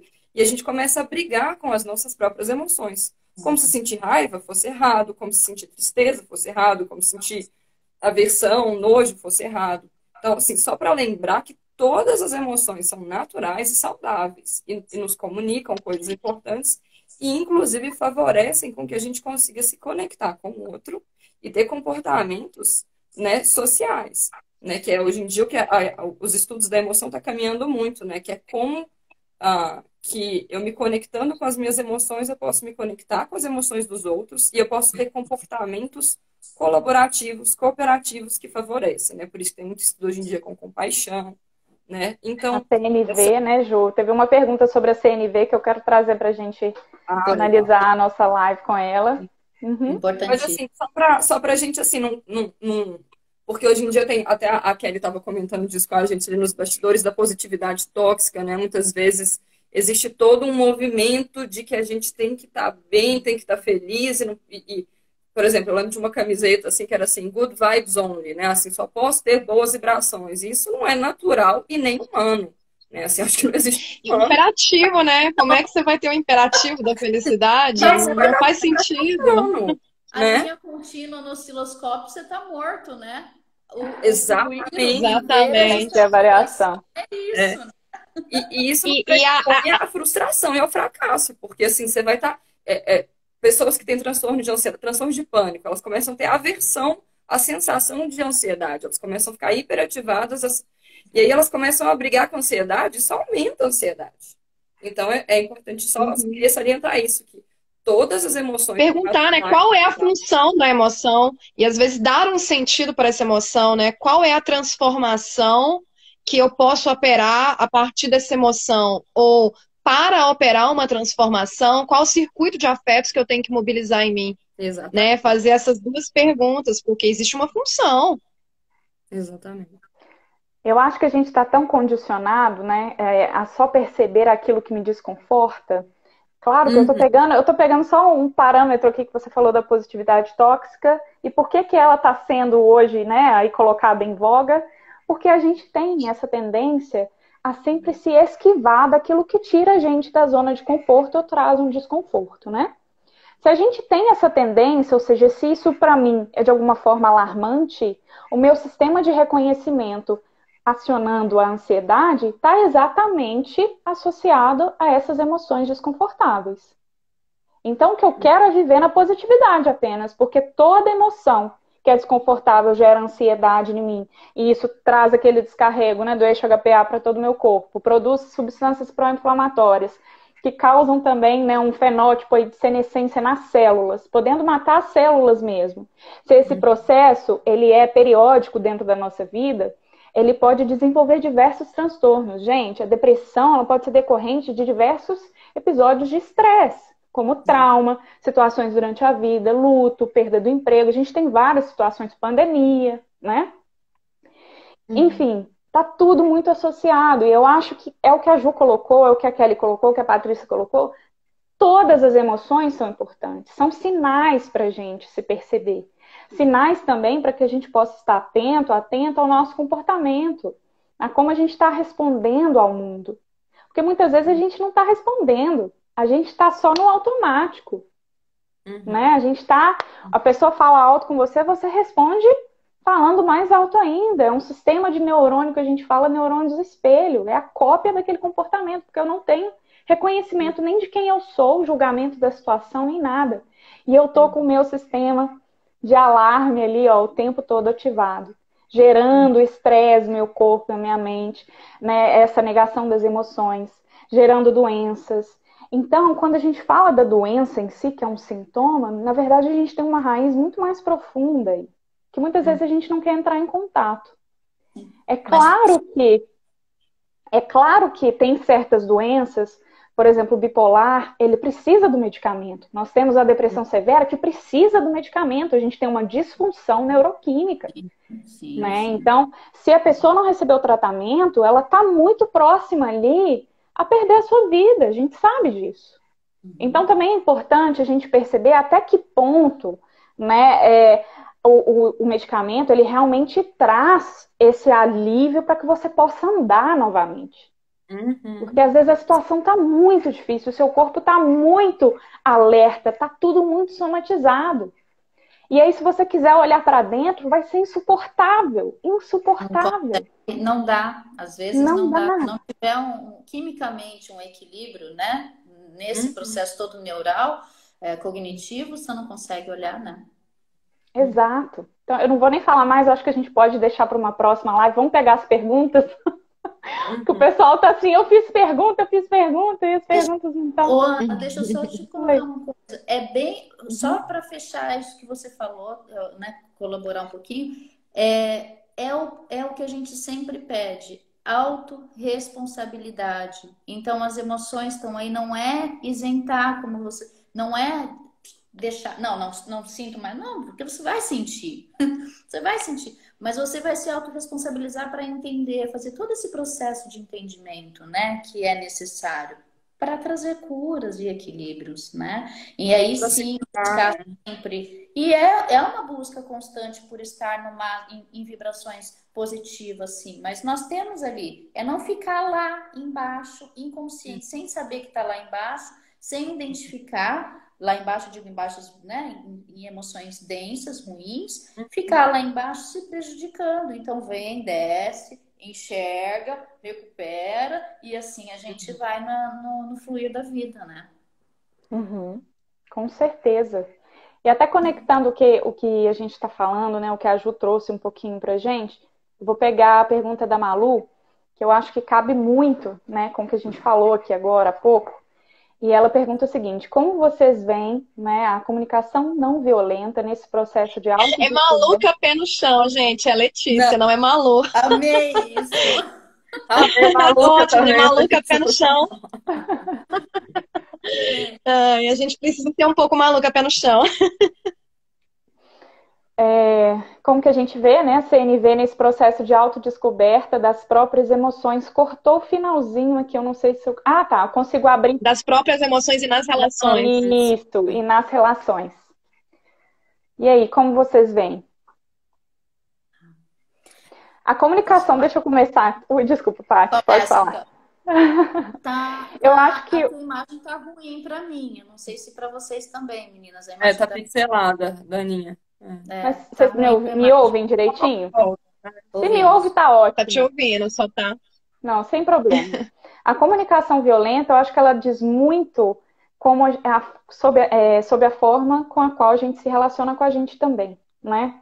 Para a gente se comunicar com o outro de forma empática, ter uma escuta atenta, sem julgamentos, na verdade, a gente precisa também ser assim com a gente. Porque nós somos os nossos maiores algozes, muitas vezes. Tudo que a gente faz, tudo que a gente fala, todas as nossas ações, tem vozinhas aqui que ficam, você não vai conseguir, você não é bom o bastante, né? Tem aquelas vozes que ficam de alguma forma te julgando, te criticando, perguntando, por que você está fazendo isso? Né? Mas você já fazia de outro jeito, agora você vai... E pode dar errado, e vem aqueles julgamentos o tempo todo.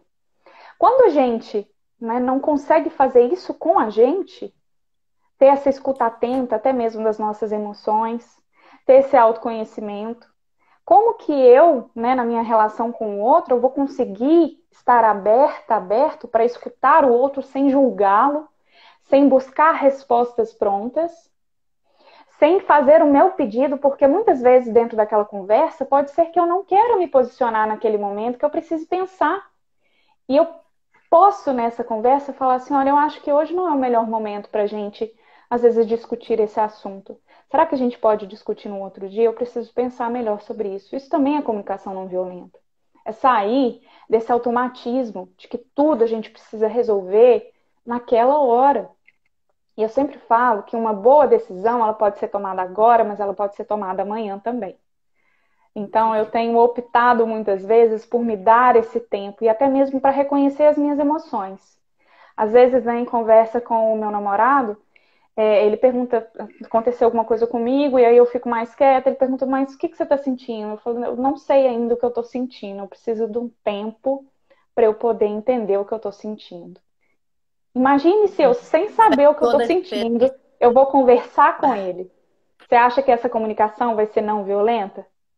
Muitas vezes, se eu não estou sabendo nem o que eu estou sentindo, o que eu estou pensando, aquele rebuliço que está aqui dentro, gente, eu não vou estar nem atenta aos sinais que a outra pessoa vai me dar. A comunicação não violenta, ela não é só a linguagem, ela também é a postura corporal, é a conexão que você cria com o outro. Né? A gente não está em embate, não. É dançar junto com o outro. Às vezes o outro só quer falar, você só vai ouvir e tá tudo bem. Ou não quer falar. Ou não quer falar. Naquele momento. E você vai estar ali, vai dar um abraço, enfim, você tem que se conectar profundamente com aquela pessoa. Para fazer isso, primeiro, você tem que também tirar todo esse véu de julgamentos, esses conceitos que você já traz, né? E automatismos. Eu acho que é muito nesse sentido também. Acho que tem algo do discurso do mestre também, né? A gente achar que a gente sabe a resposta e que a gente pode impor a resposta ao outro, que a gente é capaz de colonizar o outro, porque essa violência, ela vem com uma descarga de agressividade, ali o nosso narcisismo, né, foi ferido de alguma forma, e você devolve isso ao outro como se você soubesse a resposta e tivesse o direito de impô-la a fórceps ao outro, né? Então, às vezes a gente não sabe, o outro também não sabe. E a gente precisa da dimensão do tempo mesmo, para esperar os afletos flutuarem, sedimentarem, né? E usar todo o nosso arcabouço linguístico para dar conta de falar as coisas de uma forma que não precise haver nem vencedor nem vencido, né? Porque existe isso, esse desejo de dominar o outro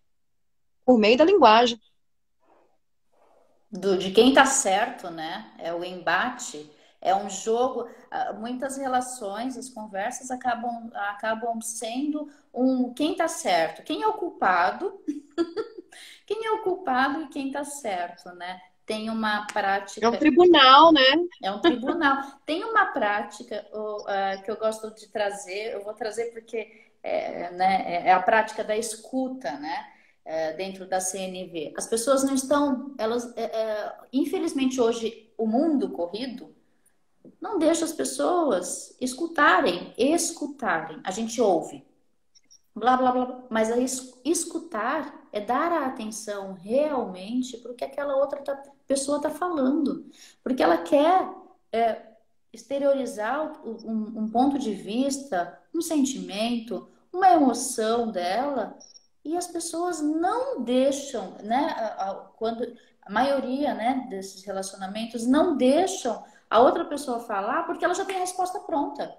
E geralmente é realmente colocando o seu ponto de vista e não querendo ouvir. Então, os índios americanos, eu trago isso como falando não de CNV, né, do Marshall, mas trazendo, olha o que os índios americanos já traziam, né? O bastão, né? É o top stick. Então eles faziam as rodas quando alguém tinha que falar alguma coisa ou em momentos de definir algo ali dentro da tribo. O xamã entregava, então, aquele talk stick para a pessoa. Enquanto aquela pessoa estivesse falando, ela era a dona do bastão e ela tinha que falar tudo o que ela queria, quais eram as percepções dela, quais eram as emoções. E ninguém podia levantar a mão ou interromper, a não ser que ela realmente finalizasse, passasse para o outro falar. Então, a gente praticar um pouco disso, às vezes até imaginar isso é realmente prática, porque nós não fomos ensinados a isso, né? Então, às vezes é imaginar que eu estou com um talk stick. Eu estou não, ele está, né? Então deixa ele lá com o bastão dele, eu vou ouvir até o final, né? Por mais que eu tenha vontade de na hora falar alguma coisa, se segura, não fala, não interrompe. Gente, é um exercício. Não interrompe. E aí você vai ver que a colocação que você ia, naquele momento, interromper, daqui a um pouco nem se faz necessário. Porque eu consegui escutá-lo até o final. E às vezes existe uma colocação que, como a Ana falou, espera um tempinho. Falou, ah, olha, eu vou pensar a respeito. Você já pode ter uma ideia contrária, mas eu vou pensar a respeito, principalmente isso em relações de trabalho também acontece muito, né? Um autoritarismo exacerbado, uma falta conjugal, enfim, todos os tipos de relações, né? Então, um dos pontos é esse, é praticar a escuta e a empatia. Poxa, você está colocando alguma coisa ali, o mínimo que você gostaria, não é de ser ouvido, escutado? Então, quem sabe a gente começa a escutar o que o outro está dizendo e tenha um olhar empata. E se eu estivesse no lugar dele, qual a resposta que eu daria, né? Esse universo de relações eu amo, sou apaixonada, porque... Tem uma. Desculpa que eu te Não, interrompi, pode falar. terminei, não, vamos lá, meninas. Ah, tem uma, a gente até fala que na psicanálise, né, os nossos ouvidos, enquanto zona erógena, são muito negligenciados, que se fala muito da pulsão oral, né, eu quero comer, eu quero falar, eu quero beijar, né, essa zona erógena da boca aí que a gente conhece bem, mas, peraí, isso aqui, olha, é inteligência pura, é sensibilidade pura. O Paulo Freire fala isso, né, o nosso método dialógico, né, que nosso sensacional brasileiríssimo Paulo Freire, né, quer dizer, é uma inteligência você poder construir uma dialética por meio da conversa. E para você ser quer dizer, a alteridade não é ruim. Você tem que se permitir ser transformado pelo outro, permitir se abrir, né, para ser transformado, às vezes transtornado também pelo outro. Por que não? E, e é isso, sabe? Bota esse ouvido aí, isso é zona erógena também, né? Vamos usar isso. Isso é uma forma de inteligência, o escutar, né? Os sábios escutam muito mais do que falam, né? Isso, É. isso me faz lembrar muito do conceito de compaixão, né? Mas vou falar de maneira mais rápida, assim, os três componentes da compaixão, que é mindfulness, da gente estar consciente. Então, quando a gente está conversando, é importante a gente estar consciente também do que o outro, né? Esse olhar empático do outro e da própria experiência enquanto eu estou ouvindo, né? Mas não de, lógico, mergulhar dentro de si e perder o outro, mas também de tomando consciência e uma bondade amorosa. Mas a parte que eu acho que é mais interessante, talvez, aqui para a CNV é a humanidade compartilhada, ou seja, aquela visão de que, assim como eu, o outro também não quer sofrer. E às vezes a pessoa ela tem uma fala mais agressiva, mais violenta com você, porque ele também não quer sofrer. E às vezes aquela fala do outro é a maneira dele de lidar com o próprio sofrimento. Assim, a gente também não quer sofrer. Então a comunicação não violenta, ela nos ajuda a nos conectar com essa experiência do outro, que a gente compartilha, tá ali todo mundo buscando felicidade e não querendo sofrer, né? Independente de onde você está. E a comunicação não violenta nos permite a compartilhar essa conexão entre nós enquanto humanos, né? Com certeza. Me veio algo aqui na cabeça, não é só que eu acho para finalizar um pouquinho esse papo, que daria uma outra live, com certeza, a gente só trazer a CNV.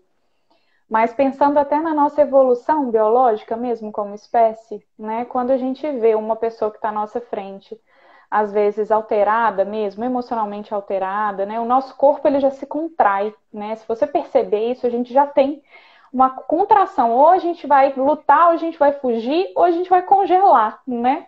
É quase que reação assim instantânea mesmo, dependendo daquela forma como você associou os comportamentos e emoções aí dentro do seu cérebro. Mas a gente não tem consciência desse processo até que a gente começa a se observar. Então, dentro da comunicação não violenta, também tem essa observação do nosso próprio corpo e de como a gente está respondendo aquele estímulo que está ali na nossa frente. Porque conversar com uma pessoa quando ela está, né, assim, não está alterada, quando ela está tranquila, às vezes quando ela está triste, é mais fácil. Mas você pegar uma pessoa que está completamente desorganizada emocionalmente, enfim, passou por uma situação muito difícil, e ela não quer, às vezes, nem te ferir, mas ela está ali, né, de alguma forma expressando toda aquela situação, você precisa se observar também, né? Então, a CNV não é só sobre o outro, é isso que eu pus aqui no início, eu reforço no final. A CNV também é sobre a gente, né? E a gente tem mais duas perguntas, meninas, para a gente já ir chegando ao final. E aí a gente já deixa até marcada a próxima live, se vocês quiserem, na próxima sexta. Ai, acho que foi um sucesso. E eu acho A que o gente assunto faz. já está aí em pauta já, hein? O que vocês E tem acham? uma pergunta muito interessante que fizeram aqui, é o PM Zabra. Eu acho que a gente pode trazer isso para a nossa próxima live. Olha que legal que ele deixou. O quão prejudicial vocês acham que a rede social pode ser em relação a esses exemplos dados, como ter que estar sempre feliz, fugir de se escutar para ver, né, e se comparar ao próximo, julgar e afins. E entra até aquela questão do cancelamento, que é o que você falou com a gente no áudio. Então, acho que a gente pode pegar isso até para a nossa próxima live. Mas antes Então disso, vamos deixar para cenas para o próximo capítulo, vamos deixar o sim, convite aí para a galera. Muito bom. exato. E posso mostrar as perguntas que chegaram, então? Nós temos 4 perguntas para a gente poder finalizar a live, pode ser? A gente teve uma primeira pergunta que foi logo no inicinho, mas eu não consegui colocar para a Kel responder, né? Quando ela falou que era advogada também. Então, Kel, essa é específica para você. Como é advogar e exercer o papel da psicanálise, né, no dia a dia? Se isso ajuda na sua profissão. Hoje em dia eu não advogo mais. Quando eu vesti a camisa mesmo da psicanálise, eu entendi que para mim estava incompatível com a advocacia. Porque a advocacia, você tenta submeter o outro pela palavra, né? No direito, você tem que vencer o debate. O direito, infelizmente, no Brasil, ele ainda é beligerante, ele não é consensual. No direito, eu aprendi muito a escutar, principalmente no direito de família, ouvindo as mulheres vítimas de violência doméstica. Porém, o direito ainda tem uma lógica do vencedor e do vencido. Então, hoje, talvez eu conseguiria trabalhar no direito contratual, né? Porém, eu não consigo mais. O tribunal, para mim, ele se tornou insuportável. No início, eu conseguia conciliar, hoje eu não consigo mais. Entretanto, o direito me ajudou demais a me tornar a psicanalista que sou hoje, porque ali eu aprendi o que eram os dramas humanos, o que era o conflito social, e eu aprendi a acolher, a escutar, que num processo ali vai sair o vencedor e vencido, mas você está terceirizando uma decisão para o juiz. Poxa, vocês dois não conseguem resolver, precisa de um terceiro ir lá e bater o martelo, porque o diálogo não dá conta, né? Então, pelo menos quando eu trabalhava no direito de família, né? Me ajudou a ter a consciência, o preparo que eu tenho hoje, né? O direito me ajudava também no domínio da palavra, da oratória, né? Existe algo no direito também que você lida ali com um certo teatro, fantasias, né? E esse estado enquanto super-eu, que eu aproveitei alguma coisa disso na psicanálise, mas admiro muito quem consegue conciliar direito e psicanálise, porque para mim foi fonte de enorme tormento, uma emoção que me conduziu a mudanças. Muito bem. Tá vendo quanto é importante a gente poder identificar as emoções, né? De descontentamento, de frustração. A gente pode fazer essas mudanças aí de acordo com essas emoções. Vou trazer então a nossa segunda pergunta. Oi, Ju, desculpa. Não só porque eu acompanhei a Kel nesse processo, foram emoções essenciais. O desconforto que ela vivenciou, assim, a gente já conversou disso, né? Que eu acho que por isso que eu não vou. Assim, mas esse desconforto foi importante também para essa mudança para uma coisa que faz mais sentido, né? Muitas vezes, como o desconforto é importante para a gente sair de uma situação que não é tão legal e para uma que a gente se identifica e que faz sentido. Espero não ter Com discurso certeza. muito aqui. Desculpa. Tá mais alinhado com o propósito de vida, né? Uhum, com certeza. Paty, essa aqui para você, ó. Você é facilitadora do Access? Já fui. Já fui facilitadora e practitioner também, mas hoje eu trabalho com ativação vibracional, recalibração interdimensional, como forma de alinhamento energético, tá? Formei mais de 1.000 alunos em ativação vibracional, terapeutas, né? E Na verdade, eu faço um mix entre porque por formação, eu acabei não falando aqui, mas sou formada em aromatologia, em bioenergética, em biomagnetismo médico, em recalibração. Então, assim, dentro dessa área, né? E então eu faço naturalmente, através do conhecimento, eu faço um mix, né, do que se requer, do que aquela pessoa precisa naquele momento.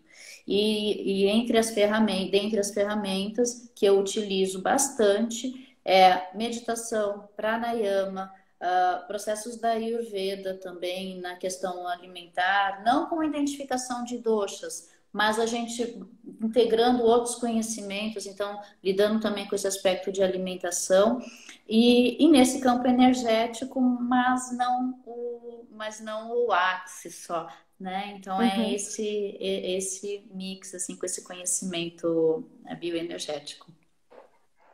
Muito bom, obrigada, Paty. Vamos então para as duas últimas perguntas que a gente teve em relação ao conteúdo. Achei super interessante essa da Alexandra, desculpa. Por que as mulheres são as que mais cancelam outras mulheres? Já fui expulsa de lugares e grupos. E aí? Foram treinadas para rivalizar, né? Interessa a sociedade que as mulheres interessa nessa lógica da mulher cada uma, né? Os homens foram treinados para se apoiar, formar grupos, né, de parcerias e cumplicidade, e nós fomos treinadas desde o mito da beleza ao mito do amor romântico, né? Fomos treinadas a rivalizar uma com a outra. Eu acho que tem um fator. Para mim é social, cultural. Eu não vejo outra resposta. Se houver outra resposta aí, do ponto de vista biológico, meninas, Aninha, você é neurocientista, existe algo no corpo da mulher? Que eu saiba, não. Não, que eu saiba também não. Eu queria trazer uma visão aí até das deusas hindus, né? E eu trago isso muito dentro do curso do Poder Feminino. Inclusive, a gente vai abrir outra turma agora em setembro. A Jussiela e a Fabiana, que estão aqui com a gente, já estão inscritas como alunas. E a gente traz esses arquétipos, né? Essa separação do feminino. O feminino, então, agora ele não é integrado.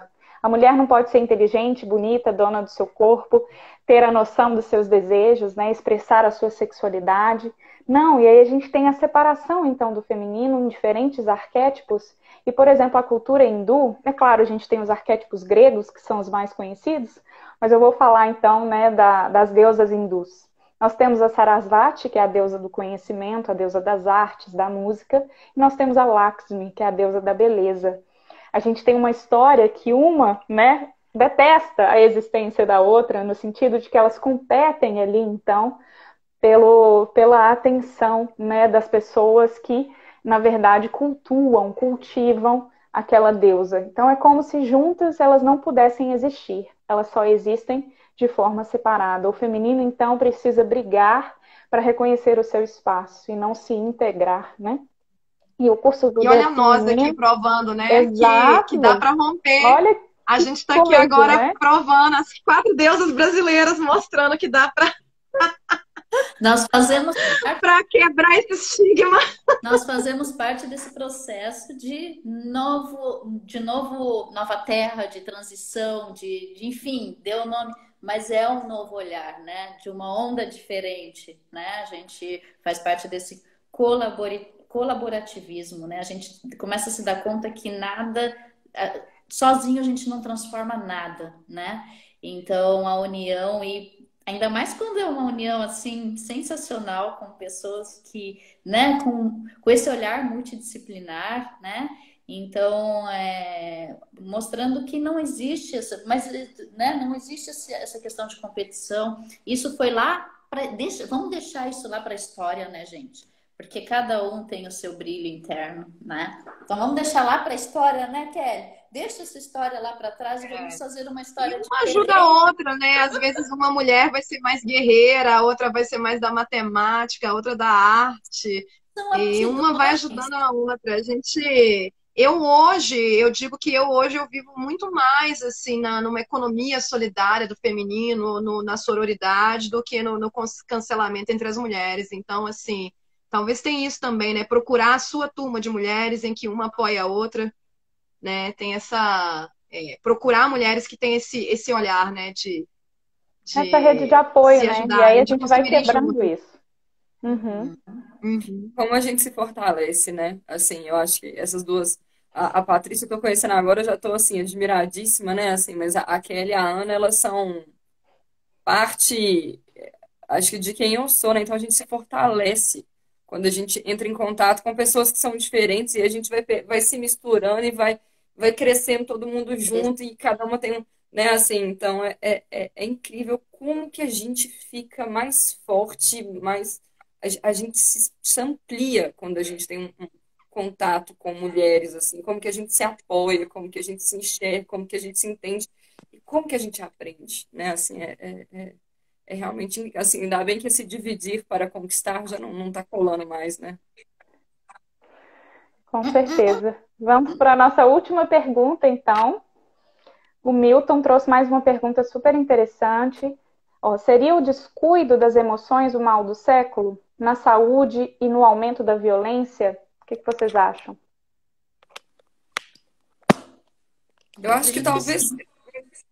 me faz pensar, talvez, assim, o mal que a história nos trouxe até aqui, mas eu acho que o que a gente tem vivenciado muito é um despertar, né? Nos últimos anos, principalmente, né? Assim, onde a gente vê as pontes sendo construídas do conhecimento oriental com o ocidental, com o ameríndio, com o conhecimento decolonial, né? Assim, decolonial, né? Como que é do feminino, como que esse descuido está caindo por terra, né? Assim, homens podem chorar, podem conversar, já existem grupos sobre masculinidade, já existem iniciativas de tratamento para pessoa, para homens que foram abusadores, né? Assim, já existem mindfulness está nas escolas, está nas prisões, né? Assim, tá disseminando. Então, assim, talvez tenha sido um mal que a gente está vivenciando até aqui, ainda vai viver por muitos e muitos anos, mas que está caindo por terra mesmo. Assim, são paradigmas que estão sendo cada vez mais enfraquecidos e quebrados. Assim. Concordo. Eu acho Perfeito. que eu tenho esse olhar um pouco mais positivo também, no sentido de que, principalmente agora, eu não sei se vocês repararam, mas as pessoas estão buscando se conhecer mais, porque elas tiveram que parar as abstrações externas, né, durante a pandemia. Então, a gente teve mais Uhum. tempo para se conhecer também, perceber essas emoções. Eu tô sentindo uma chave aí se virando, sabe? Uma chavinha que tá assim, ó, se virando e nessa expansão de consciência, nessa busca também, né, por saber quem somos, de onde viemos, para onde vamos, qual é o nosso propósito, a nossa missão. E eu percebo que as relações, elas também estão se modificando nesse aspecto. Pelo menos o que eu tenho sentido, assim, sabe? As coisas têm melhorado. Eu não sei, Paty, Kelly, o que vocês acham? Eu observo também que, por exemplo, na minha clínica, né, eu tenho pacientes de todas as classes sociais, de idades. Na pandemia aumentou muito, né? Então, isso é uma coisa boa que a saúde mental, né, ela está em voga e espero que esteja sempre, né? Não é mais um tabu, tá caindo esse tabu da saúde mental, os estigmas, né? Também observo. Tá? E É a isso Paty? aí. propósito, Uhum. Fala, Ju. pode falar, Paty, eu já falei aqui, depois eu falo. Eu acho que o que até recente, até aí, né, o século anterior foi realmente essa falta de olhar para as emoções, né? E eu concordo plenamente com o que vocês estão colocando, que existe essa virada que ela é um processo, né, de chave, onde as pessoas realmente estão olhando. Principalmente desde essa questão do Covid. O positivo dessa situação do Covid, no meu ponto de vista, né, foi justamente o que a Ana colocou. A obrigatoriedade, a forceps de se olhar, né? De olhar essas relações, de olhar a relação consigo, com o outro, e ver que realmente a forma, aquele modus operandi não está funcionando mais, né? Então, eu realmente vejo aí como uma mudança muito positiva e, inclusive, bom, Olha sobre o que nós estamos conversando aqui, né, meninas? Olha esse movimento. Se a gente for parar para pensar, há 10 anos, era uma conversa meio estranha falar em transição, em mudança de, né, mudança de olhar, de paradigma. Então, eu estou vendo tudo mudando muito rápido. Claro que é um processo, né? Mas eu estou vendo muito rápido, a gente olhando para 5 anos, para 10 anos, falando em bioenergética, falando em frequência, em Tesla, em Einstein, olha, né, em que frequência tem câmaras, já tem na Rússia, Alemanha, hospitais com câmaras fazendo tratamento com cromoterapia, frequências né, de regulador de DNA. Então, quando que você iria pensar em algo assim? Então, as pessoas elas estão realmente abertas, né? Sentindo a necessidade realmente de se interiorizar. Vejo super positivo. Eu queria só complementar aqui, assim, é claro que existe, querendo ou não, um certo recorte, assim, não posso dizer um recorte, mas assim, existe um acesso a tratamentos de saúde mental e a um certo tipo de conhecimento que ainda tem um privilégio muito grande, né, assim, mas os movimentos, né, assim, hoje em dia eu vejo de muitos profissionais de várias áreas, de vários países, é justamente que a gente consiga democratizar e disseminar o acesso a tratamentos de saúde mental, a meditação, né, assim, onde a gente inclusive se engaja politicamente, onde a gente faz ações de enfrentamento de maneira, claro, né, consciente e não violenta, para a gente poder também democratizar esse acesso à saúde mental, porque a gente sabe que, assim, existem situações de vulnerabilidade social e econômica que a coisa é muito complicado, às vezes, a gente trazer essa fala de vamos meditar, vamos sentar aqui e levar atenção para as emoções. A pessoa fala, oi, preciso comer, preciso pagar minhas contas. Para Né? quem tá sobrevivendo para botar um prato na mesa, é impossível, né?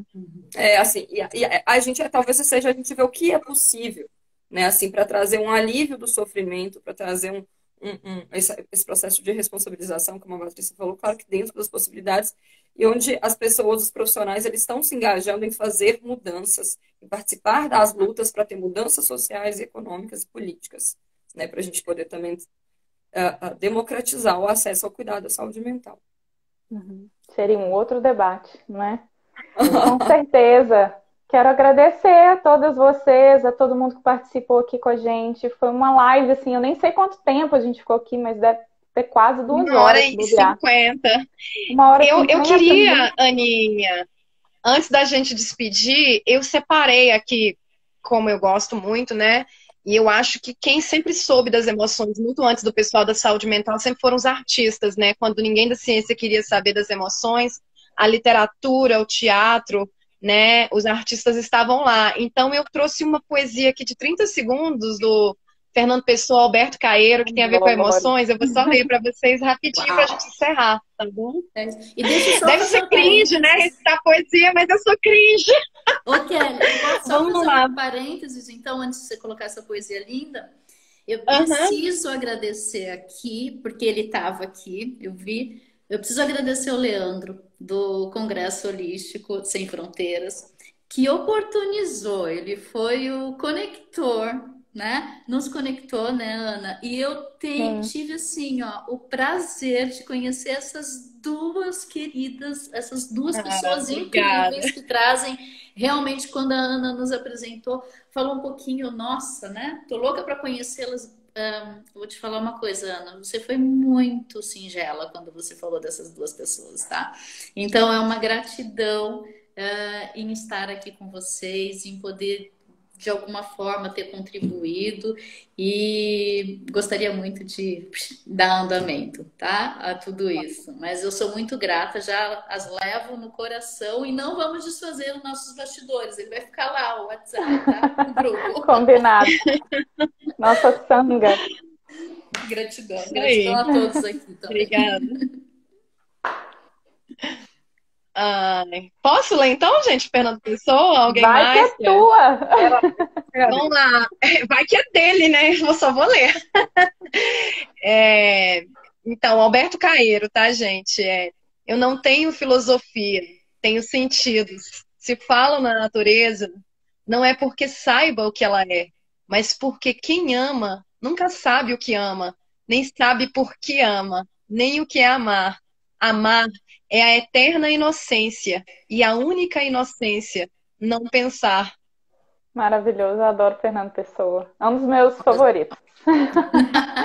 Eu também. Muito bom, muito obrigada. Vamos tirar um print? Vamos dar um sorrisão aqui pra gente tirar um print desse encontro que foi sensacional. Vou transformar nossa conversa num podcast. Vamos lá. 1, 2, 3. Aê! Tirei um print nosso. Vou falar aqui minhas palavras finais também. Eu queria demais agradecer a Aninha. Nossa, eu fico aqui no meu controle inibitório para não falar Tuína, tá? Mas assim, a Ana, minha irmã, de alma, né? Assim, a Kelly também, que é essa grande amiga também, que é a pessoa que é o meu Porto Seguro, aqui também em BH. E Patrícia, que prazer. Seja muito bem-vinda, né? Assim, que delícia te conhecer. A gente fez um transmimento de pensação aqui, né, interestadual, que eu também já estava assim, esse grupo não vai ser, não vai acabar, né? O nosso grupo do WhatsApp. Assim, eu agradeço a todas as pessoas que assistiram também, gente. 2 horas de 2 live. horas. Que eu fiquei. Sexta-noite, né? Pois é. E assim, é justamente quando a gente fala de processo de tomada de consciência, muitas vezes a gente se perde na coisa mental, né? Mas quando a gente está falando aqui, tomar consciência das emoções é sair do mental e entrar no físico, no sentir, né? Então, essa poesia que a Kel trouxe pra gente, que é isso, né? Esse saber que vem daqui, ó, do corpo, né? Do sentir. Essa sabedoria que vem do nosso corpo, e é respeitar isso. Então, muito obrigada, Aninha, pela oportunidade. Obrigada a vocês. Eu tô Obrigada, muito meninas. feliz. Adorei também. Boa noite, né, para Até a todos e próxima. todas. Vou tentar salvar a nossa live. Tomara que dê tudo certo aqui agora. Tomara que dê. Vai dar. Obrigada ao pessoal aí que assistiu, comentou. Gratidão, pessoal. Boa noite. Um beijo, ótima sexta e ótimo final de semana. Aí, como é que faz aqui, Aninha? É só apertar o xizinho e sair, né? Gente, eu tenho que perguntar, eu não sei. Então tá. Uma não consegue entrar, outra não consegue sair, faz parte.